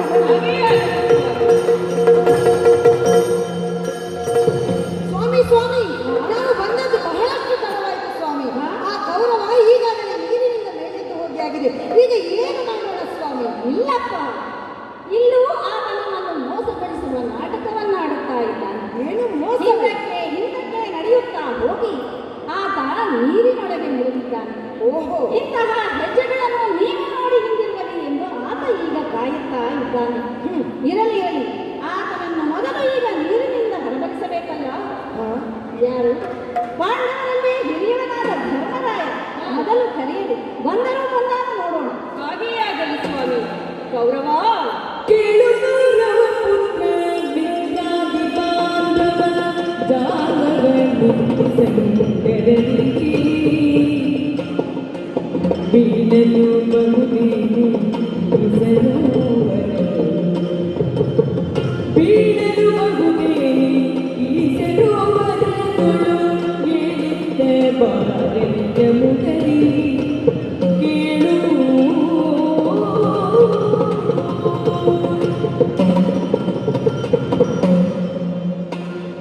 ಕೌರವ, ಬೇಡ ಬೇಡ ಎಂದರು ಯುದ್ಧವನ್ನೇ ಬಯಸಿದ ನೀನು ಯುದ್ಧದಲ್ಲಿ ಬಂಧು ಬಾಂಧವರು ಕಳತ್ರಾದಿ ಪುತ್ರರನ್ನೆಲ್ಲ ಕಳೆದುಕೊಂಡು ಯಾಕೆ ಈಗ ನೀರಿನಲ್ಲಿ ಅಡಗಿ ಕುಳಿತಿದ್ದಿ? ಮೇಲೆತ್ತು ಬಾರಯ್ಯ, ನಮ್ಮನ್ನು ಗೆದ್ದು ನೀನೇ ಅರಸನಾಗುವಂತೆ ಯಾವುದಕ್ಕೂ ಒಮ್ಮೆ ನೀರಿನಿಂದ ಮೇಲೆತ್ತು ಬಾರಯ್ಯ. ಧರ್ಮರಾಯ, ಬಂದನು ಆತ? ಇಲ್ಲ ಸ್ವಾಮಿ. ಬರಲಿಲ್ಲ ಅಲ್ಲವೇ? ನೀನು ಕರೆದದ್ದು ಹೇಗಾಯಿತು ಗೊತ್ತೇ? ಹೇಗೆ ಸ್ವಾಮಿ? ನಿಂದೆ ಬರುತ್ತಾ ಇರುವವನಿಗೆ ಹಾಸಿಗೆ ತುಂಬು ಕೊಟ್ಟ ಹಾಗಾಯಿತು. ನೀನು ಕರೆದದ್ದು ಆತನಿಗೆ ಕೇಳಿಸಲಿಲ್ಲ. ಇಲ್ಲ, ಅರ್ಜುನ ನಕುಲ ಸಹದೇವರು ಕರೆದರೂ ಆತ ಬರಲಿಲ್ಲ. ಭೀಮಸೇನ ಸ್ವಾಮಿ, ನೀನು ನಿನ್ನ ತೀಕ್ಷ್ಣವಾದ ಮಾತುಗಳಿಂದ ಮತ್ತು ಅದೇ ದೃಢಸ್ಥದಿಂದ ಕೂಗಿ ಕರೆ ನೋಡು. ಹಾಗೆಯೇ ಆಗಲಿ ಸ್ವಾಮಿ. ನಾನೇ ಕರೆಯುತ್ತೇನೆ.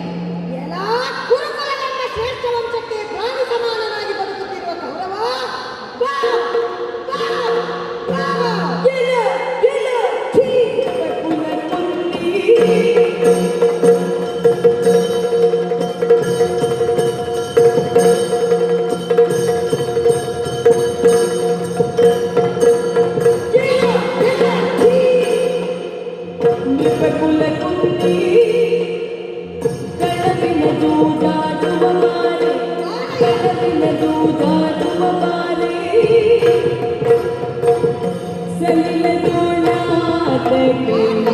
ಸುಮ್ಮನೆ ಮುಳುಗಿ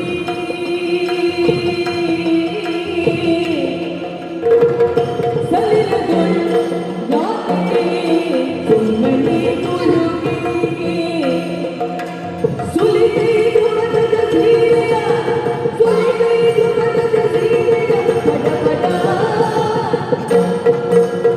ಎಲ್ಲ ಕುಲ ಕುಂಡಿ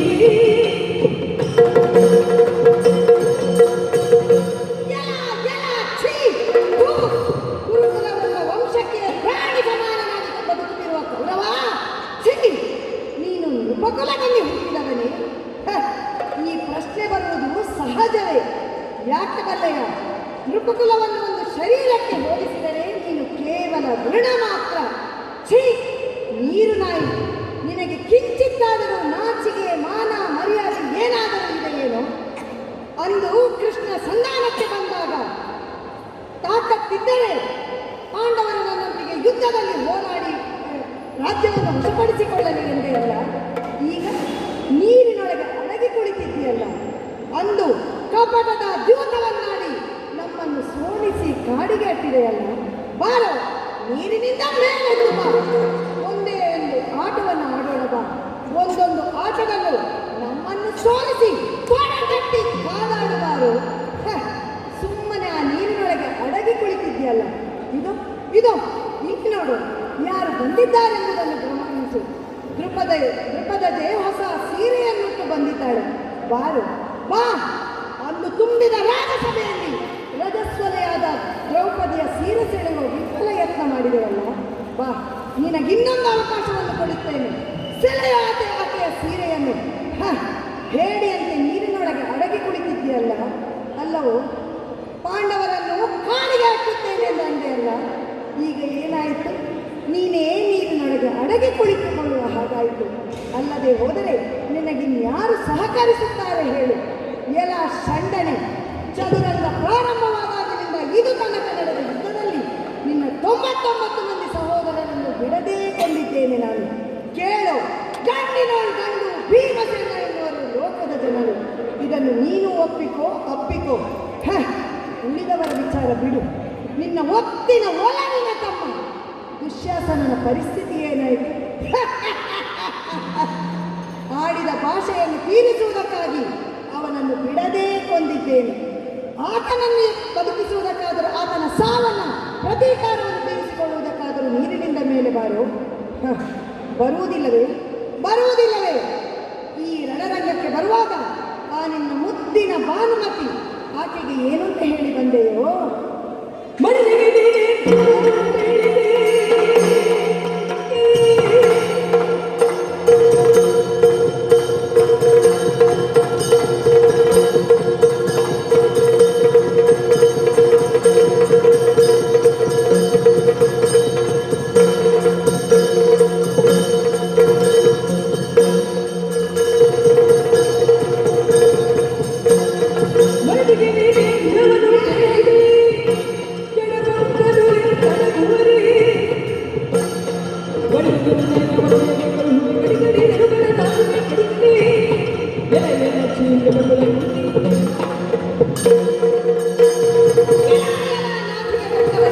ಜಲಚರಗಳಂತೆ ನೀರಿನಲ್ಲಿ ಅಡಗಿ ಕುಳಿತು ಬದುಕಲು ಕಲಿತೆಯಲ್ಲ.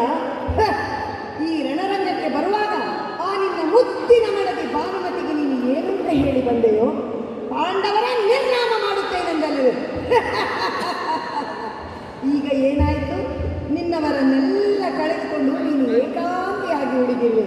ಆದರೆ ಇಷ್ಟಕ್ಕೆಲ್ಲ ಮೂಲ ಕಾರಣ ನೀನೇ ಅಲ್ಲವೇನೋ? ಬಿಡಲಾರೆ. ನಿನ್ನ ಹರಣ ಮಾಡದೆ ನಾನು ಹಸ್ತಿನೆಗೆ ಮರಳೆನು. ಬಾರೋ, ನೀರಿನಿಂದ ಮೇಲೆ ಬಾರೋ. ನಾನಾ ಪರಿಯಲ್ಲಿ ಕರೆದರೂ ನೀನು ಮೇಲೆ ಬರುವುದಿಲ್ಲವೇ? ಬಿಡು. ನಿನ್ನನ್ನು ಹೇಗೆ ಭರಿಸಬೇಕೆಂದು ನನಗೆ ಚೆನ್ನಾಗಿ ಗೊತ್ತಿದೆ.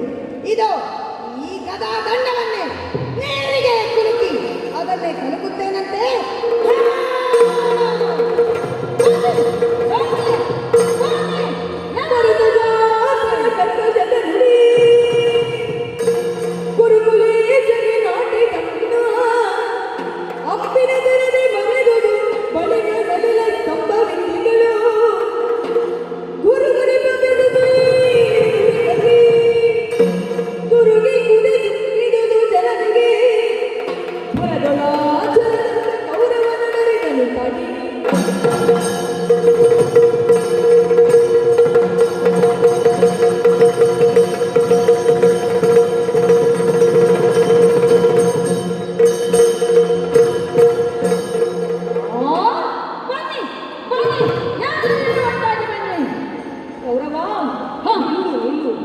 ನೀರಿನಿಂದ ಮೇಲೆ ಬಂದ ನೀನು ಕ್ರೋಧೋನ್ಮುಖನಾಗಿ ಒಮ್ಮೆಲೆ ನಮ್ಮ ಐವರನ್ನು ಒಟ್ಟಿಗೆ ಯುದ್ಧಕ್ಕೆ ಆಹ್ವಾನಿಸುತ್ತಿದ್ದೀಯಲ್ಲ. ಇದು ಯುದ್ಧ ನೀತಿಯಲ್ಲ. ಹಾಗೇನಾದರೂ ನಾವು ಐವರು ಸೇರಿ ನಿನ್ನ ಮೇಲೆ ಎರಗಿದೆವು ಎಂದಾದರೆ ಮುಂದೆ ಲೋಕದ ಕೆಟ್ಟ ಅಪವಾದಕ್ಕೆ ಗುರಿಯಾಗಬೇಕಾದೀತು. ಯಾಕೆಂದರೆ ಐವರು ಸೇರಿ ಒಬ್ಬರನ್ನು ತಳಿಸಿದರು ಎಂಬ ಹಾಗೆ. ಆದುದರಿಂದ ಕೌರವ, ನಮ್ಮ ಐವರಲ್ಲಿ ಯಾರಾದರೂ ಒಬ್ಬರನ್ನು ಆಯ್ಕೆ ಮಾಡುವೆಯಂತೆ. ಏನಿಲ್ಲ ಮಾತು, ಎಲ್ಲರನ್ನ ಏಕಕಾಲಕ್ಕೆ ಯುದ್ಧ ಬೇಡ. ಯಾರನ್ನಾದರೂ ಒಬ್ಬರನ್ನು ಸೋಲಿಸಿದರೆ ಸಾಕು. ಹಾಗಾದರೆ ನನ್ನೊಂದಿಗೆ ಹೋರಾಡುವ ಪಟು ಭಟರು ಯಾರು? ನೀನು. ನಿನ್ನೆಯ ಬಲು ಏನು? ನಿನ್ನಯ ಬಲುವೇನು?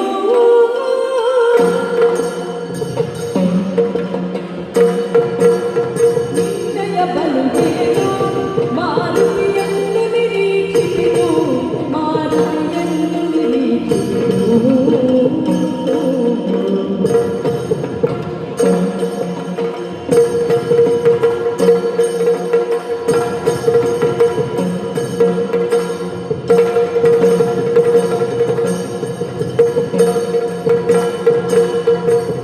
ಸಣ್ಣವ ಅರ್ಜುನ ಚಿನ್ನರು ಯಮನರು,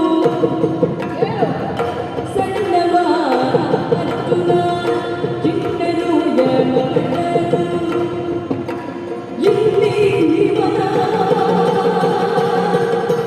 ಬಿಡು.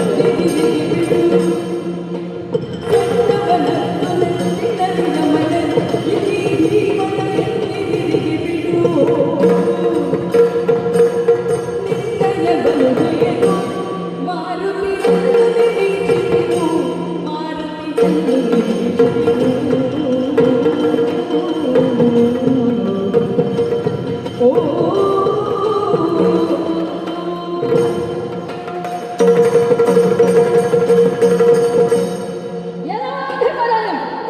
ಬಹಳನಾಗಿ ಕೇಳಿದ ವಿಚಾರ ನಿನ್ನದು. ಎಲ್ಲರೂ ಏಕಕಾಲಕ್ಕೆ ಯುದ್ಧ ಬೇಡ, ಯಾರನ್ನಾದರೂ ಒಬ್ಬರನ್ನು ಗೆದ್ದರೆ ಸಾಕು. ಹೌದು. ಹಾಗಾದರೆ ನೀನು, ನಿನ್ನಯ ಬಲವು ಏನು? ಇಷ್ಟರವ ತನಕ ಒಂದಾದರೂ ಯುದ್ಧದಲ್ಲಿ ಗೆದ್ದಂತಹ ಇತಿಹಾಸ ಉಂಟೆ. ಅಂದು ವಿರಾಟ ನಗರದಲ್ಲಿ ರಾಜನ ಮುಂದೆ ಪಂಚಾಂಗ ಓದಿದ ಹಾಗೆ ಅಂತ ತಿಳಿದಿದ್ದೀಯ. ನಿನ್ನಂಥವನು ಈ ಗೌರವೇಶ್ವರನ್ನು ಎದುರಿಸುವಂತೆ ಸಾಧ್ಯವಿಲ್ಲ. ಇನ್ನು ಅರ್ಜುನ, ಮೂರು ಲೋಕದ ಗಂಡ, ದ್ರೌಪದಿಗೂ ಗಂಡ, ನೀನಿನ ಕಣ್ಣಿಗೆ ಹೊಡೆದಿದ್ದಾಗಿತ್ತು. ಇಲ್ಲವಾದ್ರೆ ಮೀನಾಕ್ಷಿಯರ ಮುಂದೆ ನಾಟ್ಯಾಭ್ಯಾಸ ಮಾಡಲಿಕ್ಕಾಗಿತ್ತು. ಬರೇ ಸಣ್ಣವ, ಪ್ರಾಯದಲ್ಲಿ ನನಗಿಂತ ಸಣ್ಣವು, ಅವನು ಆಗ್ಲಿಕ್ಕಿಲ್ಲ. ಇನ್ನು ಈ ಚಿಣ್ಣರು ನಕಲ ಸಹದೇವರು ದನಗರು ಮೇಯಿಸಲಿಕ್ಕಾಗಿತ್ತು. ಎಂದೋ ಒಂದು ಬಾರಿ ಕೇಳಿದ್ದೇನೆ, ಇಬ್ಬರು ಒಂದೇ ರಥದಲ್ಲಿ ಕುಳಿತು ಹೋರಾಡಿದರೆ ಬಾಳ ನೇತ್ರನಿಗೆ ಸಮ ಎಂದ ಹಾಗೆ. ಹಾಗಾಗಿ ಅವರು ಆಗ್ಲಿಕ್ಕಿಲ್ಲ. ಇನ್ನು ನನಗೆ ಆಗುವಂಥದ್ದು ಆಗುವವನೊಬ್ಬ ಇದ್ದಾನೆ, ಕಸಿಯ ಗಂಡ, ಭೂಮಿ ಗಾತ್ರದ ಕರೆಯನ್ನು ಹೊರಬಲ್ಲ ಸಾಮರ್ಥ್ಯದ ಬಾಕ. ಈತನೇ ಯಾಕೆ ಬೇಕು ಬಲ್ಲೆಯ? ಇದು ಅನ್ನು ತುಂಬಿದ ರಾಜಸಭೆಯಲ್ಲಿ ಎಲ್ಲರೂ ತಮ್ಮ ಪೌರುಷದ ಸಂಕೇತಗಳಿಂದ ನನ್ನ ಕಾಲಪುರದಲ್ಲಿ ಶರಣಾದಾಗ ಆ ದುಶ್ಯಾಸನ ದ್ರೌಪದಿಯನ್ನು ಕರೆತಂದು ಆಗ ಇವನು ಗೈಗೊಂಡ ಭಾಷೆ, ನನ್ನನ್ನು ಕೊಂದೇ ಕೊಲ್ಲುತ್ತೇನೆ. ಇದು ಸಕಾಲ. ಈಗ ನಾನೇನಾದರೂ ಇವನಿಗೊಂದು ಅವಕಾಶವನ್ನು ಮಾಡಿಕೊಡದೆ ಹೋದರೆ ರಾಜಧರ್ಮ ಎನಿಸದು. ಹಾಗಾಗಿ ಎಲ್ಲೋ ಭೀಮಸೇನ, ಇದು ನಾನಾಲ ನೀನು ನಿರ್ಧಾರವನ್ನು ಬಾಂದೆ.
ಕೌರವ ಕುರುಕಾರಣೆಯಲ್ಲಿ ನಡೆಯುತ್ತಿದ್ದಂಥ ಯುದ್ಧಕ್ಕೆ ನನ್ನ ಪ್ರವೇಶ ತಡವಾಗಿರುವುದು.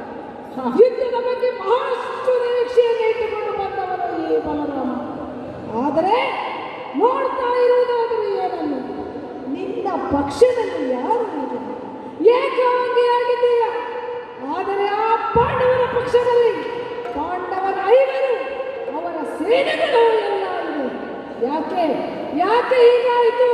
ನಿನ್ನವರೆಲ್ಲ ಎಲ್ಲಿ ಹೋದರು? ಏನಾದರೂ ಕಷ್ಟ ಸಂಭವಿಸಿದೆ? ಅನ್ಯಾಯವಾಯಿತೆ? ಹೆದರದಿರು. ಇದೋ ನಿನ್ನ ಗುರುಗಳು, ನಾನು ಬಲರಾಮ ಬಂದಿದ್ದೇನೆ. ಇನ್ನು ನಿನ್ನ ಗೆಲುವು ನಿಶ್ಚಿತ. ಹೇಳು ಕೌರವ, ಹೇಳು. ಗುರುಗಳೇ, ನೀವು ಹೇಳಿದ್ದೇ ಸರಿ. ಆ ಪಾಂಡವರ ಕುಯುಕ್ತಿಯಿಂದಾಗಿ ನಮ್ಮವರೆಲ್ಲರೂ ಒಳ್ಳೆಯದು. ಕುಯುಕ್ತಿ? ಹೌದು. ಆದರೆ ಅದರಲ್ಲಿ ಅವರ ತಪ್ಪಿಲ್ಲ. ಮತ್ತೆ ಎಲ್ಲ ಮಾಡಿದ್ದು ಇವ ಗುರುಗಳೇ, ನಿಮ್ಮ ತಮ್ಮ. ಮಗುವಿನಲ್ಲಿ ಕೊಲ್ಲುವ ಅಪೂರ್ವ ನಟನಾಶಾಸ್ತ್ರ ಬಲ್ಲವ ಇವನ ಗುರುಗಳೇ ಇವನೇ. ಯಾರೋ ಇವ ಕೃಷ್ಣ.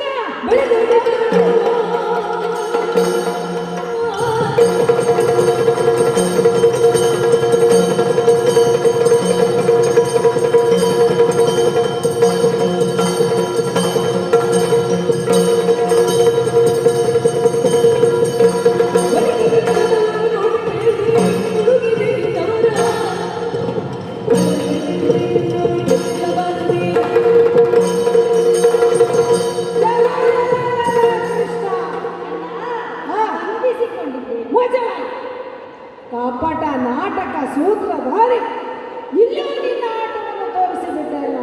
ವಂಚಕ, ಕಪಟಿ. ಹೇಳಿದ ಮಾತನ್ನು ನಡೆಸಿಕೊಳ್ಳದೆ ಹೋಗ. ಅಲ್ಲವೋ, ನೀನು ಹೇಳಿದ್ದಾದರೆ ಏ ಯುದ್ಧದಲ್ಲಿ ನನ್ನ ಸುದರ್ಶನವನ್ನು ಧಾರಣೆ ಮಾಡುವುದಿಲ್ಲ ಎನ್ನುವ ಹಾಗೆ ಹೇಳಿದ್ದ ನೀನು. ಆದರೆ ಈಗ ನೋಡುತ್ತಾ ಇದ್ದೇನೆ, ನಿನ್ನ ಮೋಸದ ಚಕ್ರವನ್ನು ಬಳಸಿ ನನ್ನ ಈ ಶಿಷ್ಯನ ವೈಭವವನ್ನು ಅಳಸಿ ಒಳಗಡೆಯಿಂದ ನಗುತ್ತಾ ಇದ್ದೀಯಲ್ಲ. ಎಲ್ಲ ಇಲ್ಲದೆ ಹೋದರೆ ಹೀಗಾಗಲಿಕ್ಕೆ ಕಾರಣವಾಗಲು ಏನು? ಪಾಂಡವರ ಪೈಕಿ ಅಷ್ಟು ಕಡಿಮೆಯ ಸೇನಾಬಲವನ್ನು ಹೊಂದಿದ್ದವರು, ನಮ್ಮ ಕೌರವರ ಪೈಕಿ ಎಷ್ಟೊಂದು ಸೇನಾಬಲವನ್ನು ಹೊಂದಿದ್ದವರು. ಆದರೂ ಈತನಿಗೆ ಸೋಲು. ನಾವು ನಮ್ಮ ಶಿಷ್ಯ ಗೆಲ್ಲಬೇಕು ಎನ್ನುವ ಕಾರಣಕ್ಕಾಗಿ ನಮ್ಮ ನಾರಾಯಣಿ ಸೇನೆಯನ್ನು ಆತನಿಗಾಗಿ ಕಳಿಸಿಕೊಟ್ಟಿದ್ದೆವು. ಎಲ್ಲ ಇಲ್ಲಿದ್ದರೆ ಮೊದಲು ನಿನ್ನನ್ನು ವಿಚಾರಿಸ್ತೀನಿ, ಆಮೇಲೆ ಈ ರೀತಿಯಾಗಿ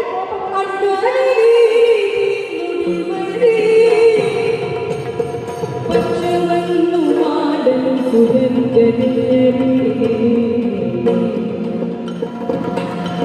ಇನ್ನವರೆಂದು ನಮಗೆ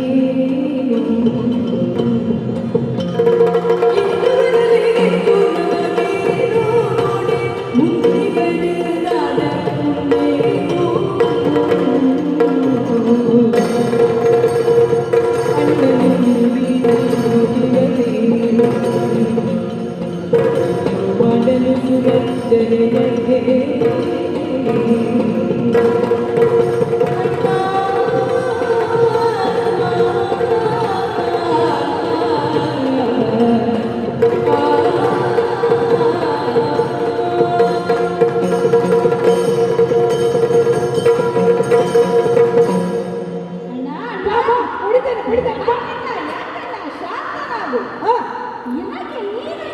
ಈ ರೀತಿಯಾಗಿ ಭೇದ ಮಾಡ್ತಾ ಇದ್ದೀನಿ ನೋಡಿ. ಪಕ್ಷಭೇದವನ್ನೇನಾದರೂ ಮಾಡ್ತಾ ಇದೆಯಾ? ಏನಂತ ಆಲೋಚಿಸುತ್ತಾ ಇದ್ದೀನಿ. ಕೌರವನ ಮನೆ ಇದ್ದಾನೆ, ಪಾಂಡವರೆಲ್ಲರೂ ಸೇರಿ ಆತನನ್ನು ನಾಶಪಡಿಸುವ ಹಂತದಲ್ಲಿದ್ದಾರೆ ಎಂದು ನೀನು ಗ್ರಹಿಸಿಕೊಂಡು ಕಟ್ಟಿಕೊಳ್ಳುವುದು ಕಾಣಿಸುತ್ತಾ ಇದೆಯಲ್ಲ. ಈಗಲೂ ಅಷ್ಟೇ. ಪಾಂಡವರೆಲ್ಲರೂ ಸೇರಿ ಒಂದು ನಿರ್ಧಾರಕ್ಕೆ ಬಂದು ಭೀಮ ಮಾತ್ರ ಕೌರವನನ್ನು ಎದುರಿಸುತ್ತಾ ಇದ್ದಾನೆ. ಉಳಿದವರೆಲ್ಲರೂ ಈ ಗದಾಪರ್ವವನ್ನು ವೀಕ್ಷಿಸುತ್ತಾರೆ ಹೊರತು ಭಾಗಿಗಳೆಲ್ಲ ನೋಡಿ. ನೀನೀಗ ಹೊರಗಿನಿಂದ ಬಂದಿದ್ದಿ, ಅದಕ್ಕೆ ನಿನಗೆ ಹಾಗನ್ನಿಸುತ್ತಾ ಇದೆ. ಅಲ್ಲದೆ ಹೋದರೆ ನಿನಗೆ ಆಗಲಿ ನನಗೆ ಆಗಲಿ ಯಾರು ಗೆದ್ದರೇನೋ ಯಾರು ಸೋತರೇನು ಹೇಳು. ನಾವಂತೂ ಇಲ್ಲಿ ಬಂದು ತಡವೂರುವವರಂತೂ ಅಲ್ಲ. ನಮಗೆ ನಮ್ಮದೇ ಆದ ದ್ವಾರಕೆ ಇದೆ, ಅಲ್ಲಿಗೆ ಹಿಂದಿರುಗುವವರು ನಾವು. ಅಲ್ಲದೆ ಭೀಮ ಕೌರವ ಇವರು ನನ್ನ ಶಿಷ್ಯಂದಿರೇ ಅಲ್ಲವೇ? ಯಾರಿಗೆ ಇದು ಬಾಧೆ ಅವರೇ ಈ ಯುದ್ಧದಲ್ಲಿ ಗೆಲ್ಲುತ್ತಾರೆ ನೋಡಿ. ಸರಿ ಸರಿ. ನೀನು ಪಕ್ಷ ಭೇದವನ್ನು ಮಾಡುವುದು ಬೇಡ. ಆ, ಯಾರಿಗೆ ಪ್ರಾಪ್ತಿ ಉಂಟೋ ಅವರೇ ಗೆಲ್ಲುವುದು, ಅವರೇ ಉಣ್ಣುವುದು. ಸರಿ ಸರಿ ಕೃಷ್ಣ. ಯಾರು ಗೆದ್ದರೇನು ಯಾರು ಸೋತರೇನು ಎನ್ನುವಂಥ ಮಾತು ನಿನ್ನ ಬಾಯಿಯಿಂದ ಇರಲಿ. ಬೆಣ್ಣೆ ತಿಂದ ಬಾಯಿ ನಾಲಿಗೆಯಿಂದ ಬೆಣ್ಣೆಯಂತಹ ಮೃದುವಾದ ಮಾತುಗಳು, ಆಗಲೂ ನಿನ್ನನ್ನು ನಂಬುತ್ತೇನೆ. ಇರಲಿ. ಈಗ ನನ್ನ ಸಮ್ಮುಖದಲ್ಲೇ ಯುದ್ಧ ಪ್ರಾರಂಭವಾಗಲಿ ಎನ್ನುವಾಗ ಹೇಳುತ್ತಾ ಇದ್ದೆಯಲ್ಲ, ಸರಿ. ಆದರೆ ಒಂದು ನಿಬಂಧನೆ. ಏನು ಬಲ್ಲೆಯ? ಯುದ್ಧ ಪಂಥದ ಪ್ರಕಾರವೇ ನಡೆಯಬೇಕು. ಭೀಮಸೇನ ಯಾವುದೇ ಕಾರಣಕ್ಕೂ ಕೌರವನ ಉರು ಭಂಗವನ್ನು ಮಾಡಲೇಬಾರದು. ಹೌದನ್ನ ಹೌದು. ಪಂಥ ಪ್ರಬಲವಾಗಿರಲಿ. ಕೌರವ ಭೀಮನ ಶಿರಕ್ಕೆ ಹೊಡೆಯಲೇಬಾರದು. ಭೀಮ ಕೌರವನ ಉರುಭಂಗ ಮಾಡಲೇಬಾರದು. ಸರಿ ಸರಿ ಪ್ರಾರಂಭವಾಗಲಿ. ಸರಿ.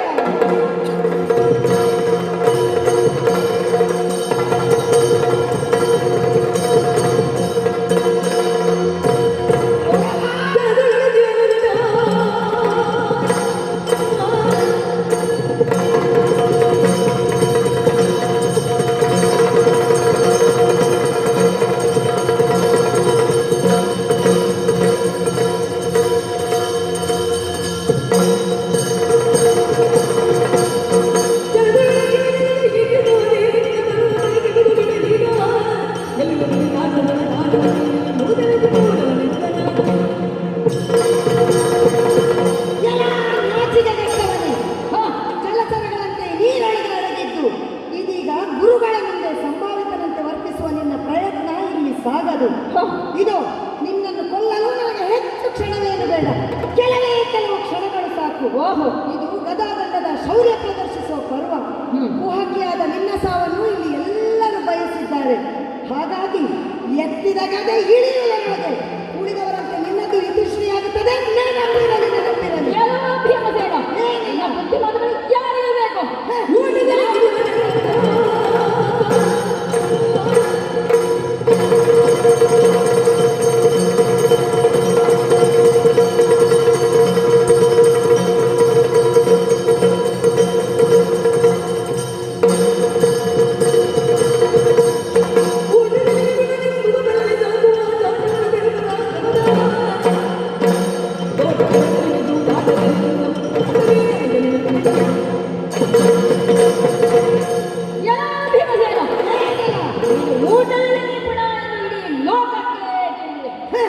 ಒಂದು ವಿರಾಟ ನಗರದಲ್ಲಿ ಮೊದಲನ ಹೆಸರಿನಲ್ಲಿ ಅಡುಗೆ ಭಟ್ರ ಪಾತ್ರ ಮಾಡಿದೆಯಲ್ಲ, ಅದು ಇಡೀ ವಂಶಕ್ಕೆ ಇರುವಂತಹ ಅಭಿಮಾನ.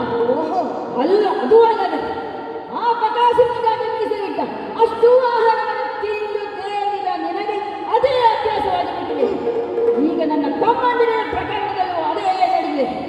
ಅಲ್ಲ, ಅದು ಶಾಸನ ಉದರವನ್ನು ಬಗೆದು ಎಲ್ಲರ ಸಮಕ್ಷಮದಲ್ಲಿ ಆತನ ಕರುಳನ್ನು ಹೊರ ತೆಗೆದು ಆತನ ರಕ್ತವನ್ನು ಮಗೆದು ಬೇಗ ಆಘೋಷಣೆ ಮಾಡಿದೆಯಲ್ಲ. ಅದು ಅಲ್ಲದೆ ಆ ರಕ್ತದಿಂದ ದ್ರೌಪದಿಯ ತಲೆ ಬಾಚಿದೆಯಲ್ಲ, ನಾಚಿನ ಪೂರ್ಣೆ. ಇದು ಈಗ ನಿನ್ನ ಶಕ್ತಿ ಮೇಲೋ ನನ್ನ ಶಕ್ತಿ ಮೇಲೋ ನಿರ್ಧಾರವಾಗಿ ಬಾ ಮುಂದೆ.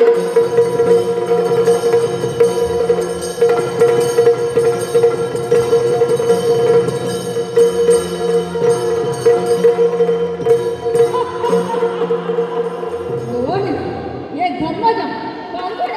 ನೋಡಿ ಧರ್ಮಜ ಫಲ್ಗುಣಾದಿಗಳು, ನೋಡಿ ಧರ್ಮಜ ಫಲ್ಗುಣಾದಿಗಳು, ರೂಢಿಗೂಢ ನಿನಗಲಿತ ತಂದೆಗಳು, ರೂಢಿಗೂಢ ನಿನಗಲಿತ ತಂದೆಗಳು, ನನ್ನ ಮಾನಿಂದ ಮುಂದಿನ ಭಾಷೆ ನನ್ನ ಮಾನಿಗಿಂತ ಮುಂದಿನ ಭಾಷೆ ಕನ್ನಡಿಗಿಂತ ಇನ್ನು ತಾಳುವಳು. ನೋಡಿ ಧರ್ಮದ ಫಲ್ಗುಣಾದಿಗಳು,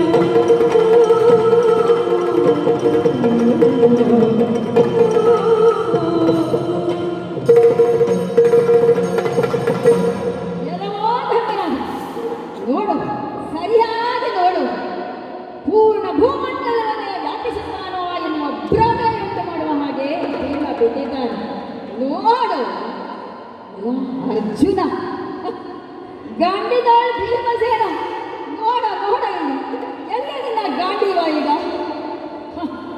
ನಕುಲ ಸಹದೇವ ಚೇಟರು ನೋಡಿರಲ್ಲೇ. ಛೇ, ಇವರೆಲ್ಲ ಯಾಕೆ ನೋಡ್ತಾರೆ? ಇವರು ಪ್ರಾಣ ಪಕ್ಷಿಯೇ ಹಾಡುವನಾಗೆ ಇಲ್ಲಿ ಬಿದ್ದಿದ್ದಾನೆ. ಇವರು ಎಲ್ಲರೂ ಇಷ್ಟೂ ಕಾಲ ನಂಬಿದ್ದು ಈ ಹೊಟ್ಟೆ ಪಾತ್ರ. ಈಗ ಇವರ ಆಧಾರ ಸ್ತಂಭವೇ ಬಿದ್ದ ಹಾಗೆ ಇವರಿಗೆ ಗೋಚರವಾಗುತ್ತಾ ಇದೆಯಲ್ಲ. ಬಂದಿರ ನಮ್ಮ ಕರ್ಣ ವೈರಿಯಿಂದ ಬಿದ್ದಿದ್ದಾನೆ.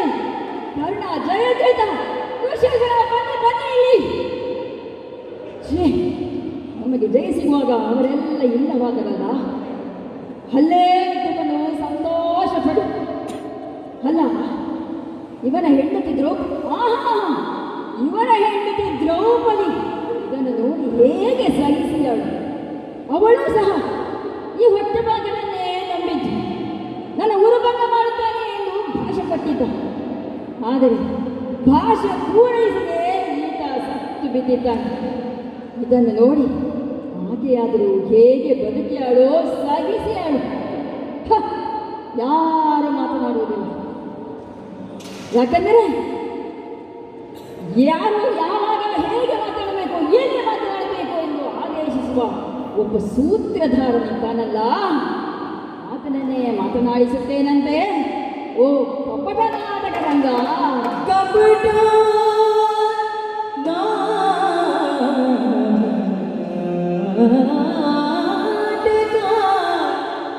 ರಂಗ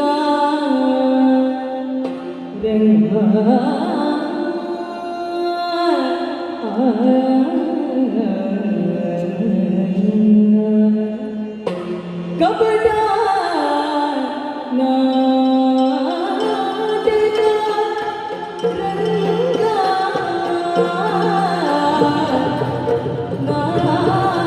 ನಾಟಕ ರಂಗ ಚಪಲ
ಅಂದು ಏನು ಮಾಡಿದೆ? ಬಿದಿರ ಕೋಳಿಯ ರಂಗ ಕೊಯ್ದು ಗೋವುಗಳನ್ನು ಮೇಯಿಸುವ ನಾಟಕವಾಗಿದೆ. ಆನಂತರ ಹೆಣ್ಣು ಮಕ್ಕಳ ಲಲನೆಯರ ಸೀರೆಯ ಅಪಹರಣದ ನಾಟಕವಾಯಿತು.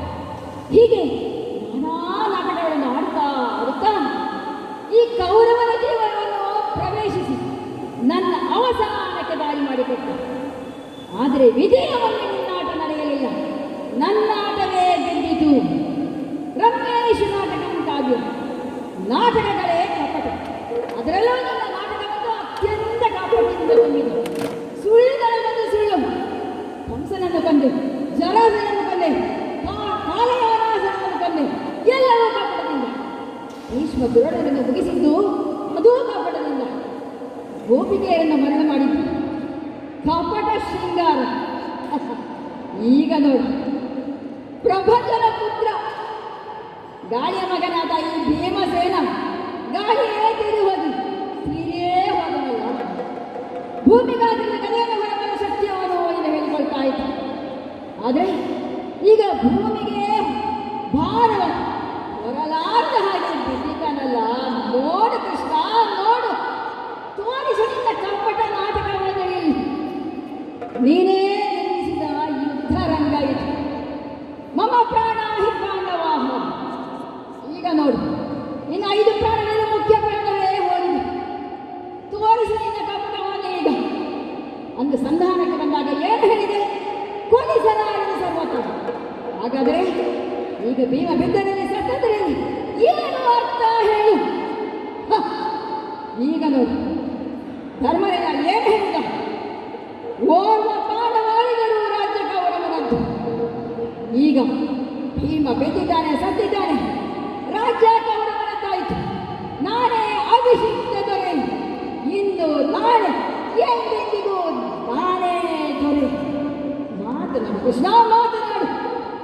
ಮಾತಿನ ಚಪಲತೆಯನ್ನು ತೀರಿಸಿಕೊ. ಯಾಕೆ ಮೌನವಾಗಿರಲಿ? ಇದು 16,008 ಮಂದಿ ಹೆಂಡಿರುತ್ತಾರೆ. ಆದರೂ ನಿನ್ನೊಬ್ಬ ಬ್ರಹ್ಮಚಾರಿ. ಇದಕ್ಕಿಂತ ದೊಡ್ಡ ಕಪಟ ಇನ್ನೇನಿದೆ ಹೇಳು? ಇದು ಭೀಮ ಬಿದ್ದಿದ್ದಾನೆ, ಸತ್ತಿದ್ದಾನೆ, ರಾಜ್ಯ ಕೌರವನದ್ದಾಯಿತು. ಅಳುವ ಪಾಂಡವನಿಗೆ ಸಮಾಧಾನ ಹೇಳು. ಈ ದೊಡ್ಡ ಗಾತ್ರದವನು ಶವ ಸಂಸ್ಕಾರಕ್ಕೆ ವ್ಯವಸ್ಥೆ ಮಾಡಿಸಯ್ಯ. ಹೋಗಯ್ಯ, ಹೋಗು. ಗುರುಗಳೇ, ಹೇಗಾಯ್ತು ಶಿಷ್ಯ? ಭಲೆ ಭಲೆ ಭಲೆ, ಲೇಸಾಯ್ತು.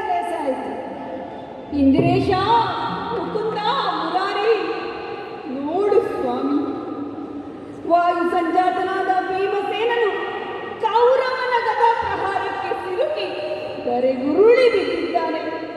ಸ್ವಾಮಿ, ಅಂದು ನಮ್ಮಮ್ಮ ಕುಂತಿದೇವಿಯನ್ನು ಕಂಡು ಮಮ ಪ್ರಾಣಾಹಿ ಪಾಂಡವಃ ಎಂದಲ್ಲವೇ ಹೇಳಿದವನು ನೀನು. ಆದರೆ ಇಂದೇಕೆ ಈ ರೀತಿ ಮೌನವಾಗಿ ಕುಳಿತಿದ್ದಿ ಸ್ವಾಮಿ? ನನಗೇನು ಅರ್ಥವಾಗುತ್ತಿಲ್ಲ ಸ್ವಾಮಿ. ನೀನೇ ಗತಿ, ನೀನೇ ಮತಿ.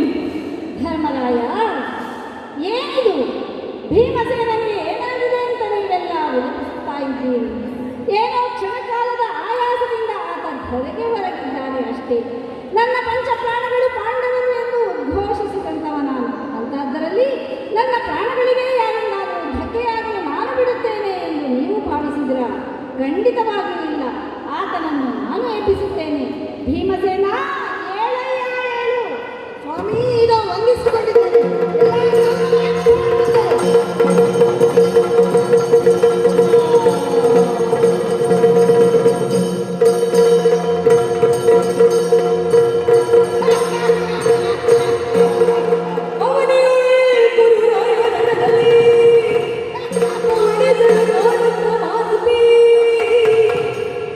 ಕಬಡ್ಡಿ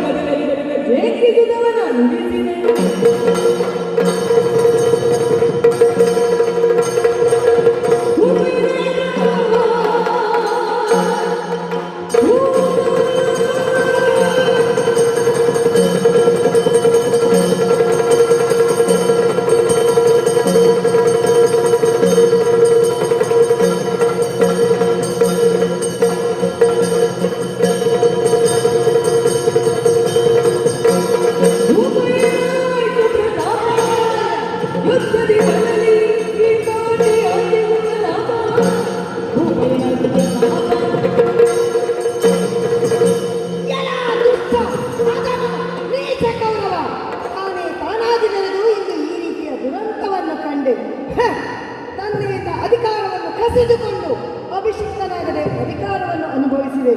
ಅನಭಿಷಿಕ್ತ ದೊರೆಯಾಗಿ ಹಸ್ತಿನೆಯಲ್ಲಿ ಮಾಡಬಾರದ ಅನ್ಯಾಯವನ್ನೆಲ್ಲ ಮಾಡಿದ್ದಕ್ಕಾಗಿ ನಿನಗೆ ಈ ರೀತಿಯ ಸಾವು ಬಂತು. ಆದರೆ ನಿನ್ನನ್ನು ಇಷ್ಟಕ್ಕೆ ಬಿಡುತ್ತೇನೆಂದು ತಿಳಿಯಬೇಡ.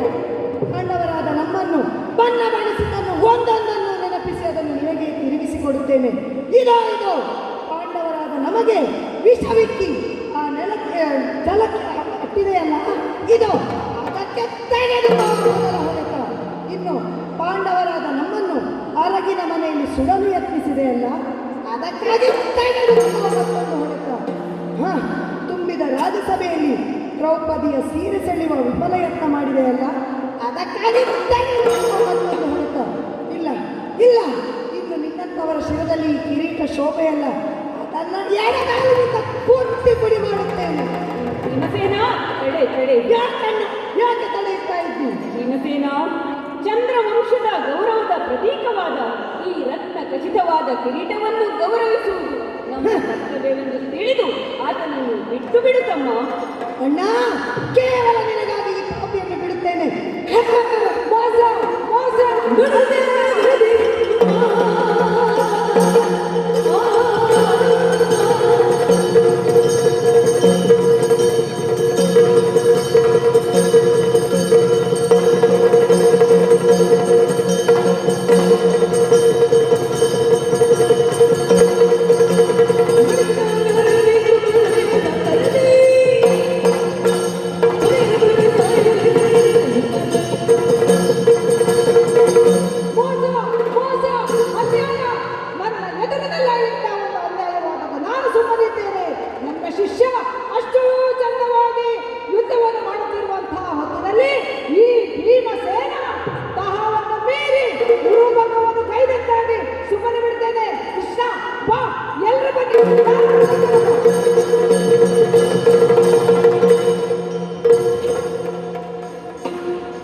ಏನಲ್ಲ, ಯಾಕೆ ಈ ರೀತಿಯಾಗಿ ಕೋಪಗೊಳ್ಳುತ್ತಾ ಇದ್ದೀರಿ? ಮತ್ತೇನು ಮಾಡುವ? ಚಂದವಾಯ್ತಲ್ಲ ಈಗ.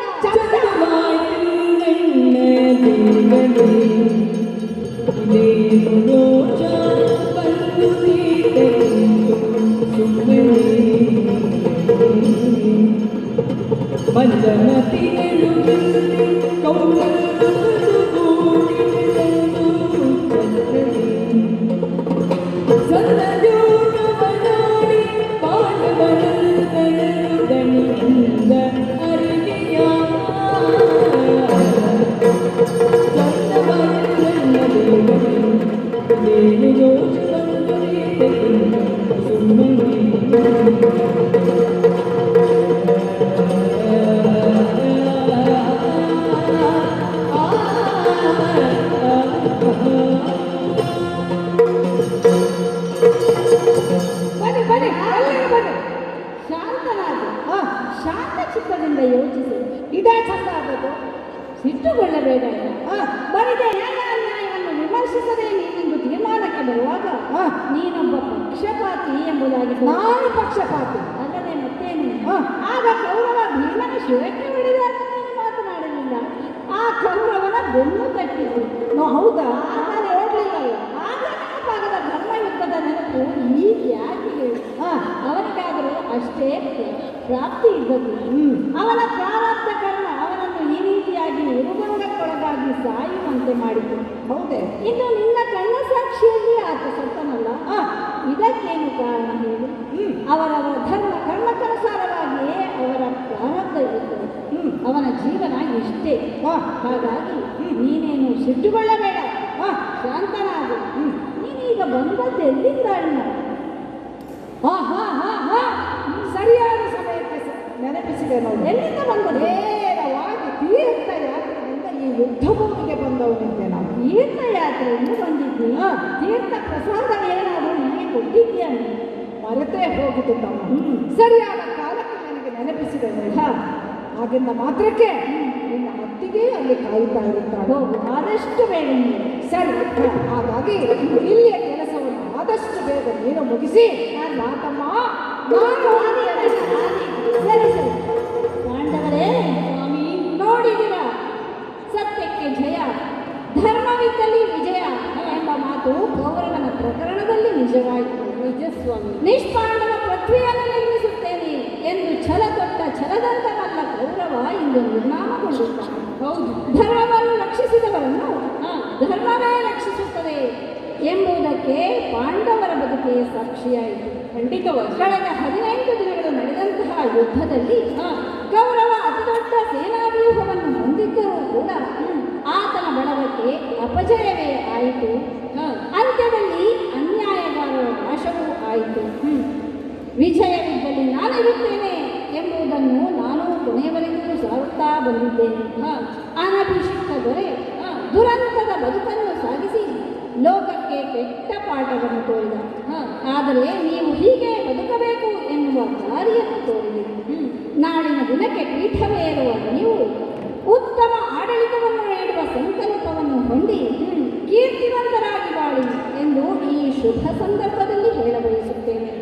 ರವಿ ಪಶ್ಚಿಮಾಂಬುದಿಯ ಕಡೆಗೆ ಸಾಗುತ್ತಾ ಇದ್ದಾನೆ. ನಿಮ್ಮ ವಂಶದ ಚಂದ್ರ ಬೆಳದಿಂಗಳನ್ನು ಬೀರುವ ಕಾಲವಾಗುತ್ತಾ ಇದೆ. ಪಾಂಡವಾಭ್ಯುದಯದ ದಿನಗಳು ಆರಂಭಗೊಂಡವು.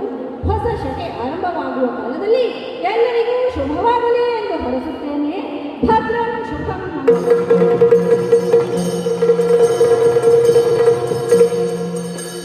ಕರೆದಳು ಕರುಣೆ ಮಂತ್ರನ ಪುನರ್ಭವಗೆ ಕುಲಭೂಷಣನಾಥ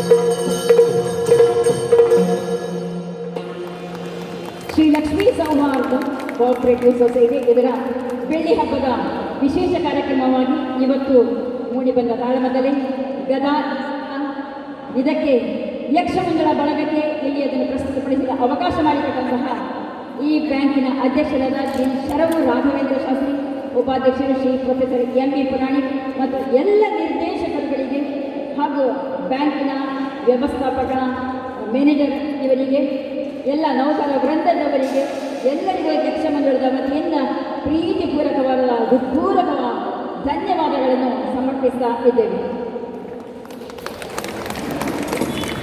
ಸಂಸ್ಥೆಯ ಅಧ್ಯಕ್ಷರಾದಂಥ ರಾಘವೇಂದ್ರ ಶಾಸ್ತ್ರಿಗಳು ಮತ್ತು ಉಪಾಧ್ಯಕ್ಷರಾದಂಥ ಡಾಕ್ಟರ್ ಎಂ.ಬಿ. ಪುರಾಣಿಕರು ಮತ್ತೆಲ್ಲ ನಿರ್ದೇಶಕರು ವೇದಿಕೆಗೆ ಬಂದು ಎಲ್ಲ ಕಲಾವಿದರನ್ನು ಗೌರವಿಸುವ ಮುಖೇನ ಈ ಕಾರ್ಯಕ್ರಮ ನೆರವೇರಿಸಿಕೊಡಬೇಕು ಅಂತ ವಿನಂತಿಸ್ತಾ ಇದ್ದೀವಿ. ಮುಂದಿನ ಭಾಗವಾಗಿ ಮಹಾಸಭೆ ನೆರವೇರಿಸ್ತಿದ್ದೇವೆ. ನಮ್ಮ ಸಂಸ್ಥೆ ಪ್ರಾರಂಭವಾಗಿ 25 ವರ್ಷಗಳು ಸಂದವು.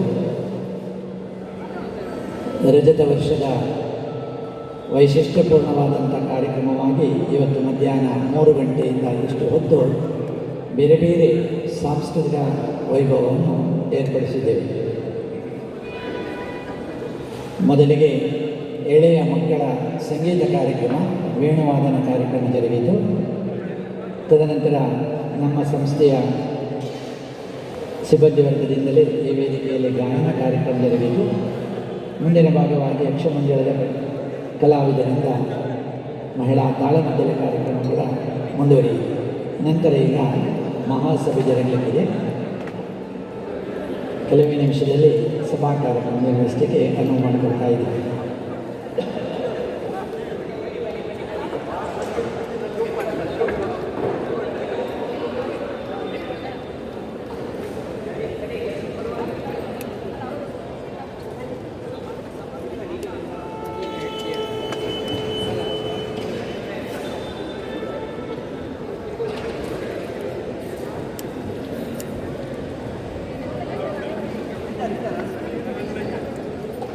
ಅಲ್ಲಿದ್ದಾರೆ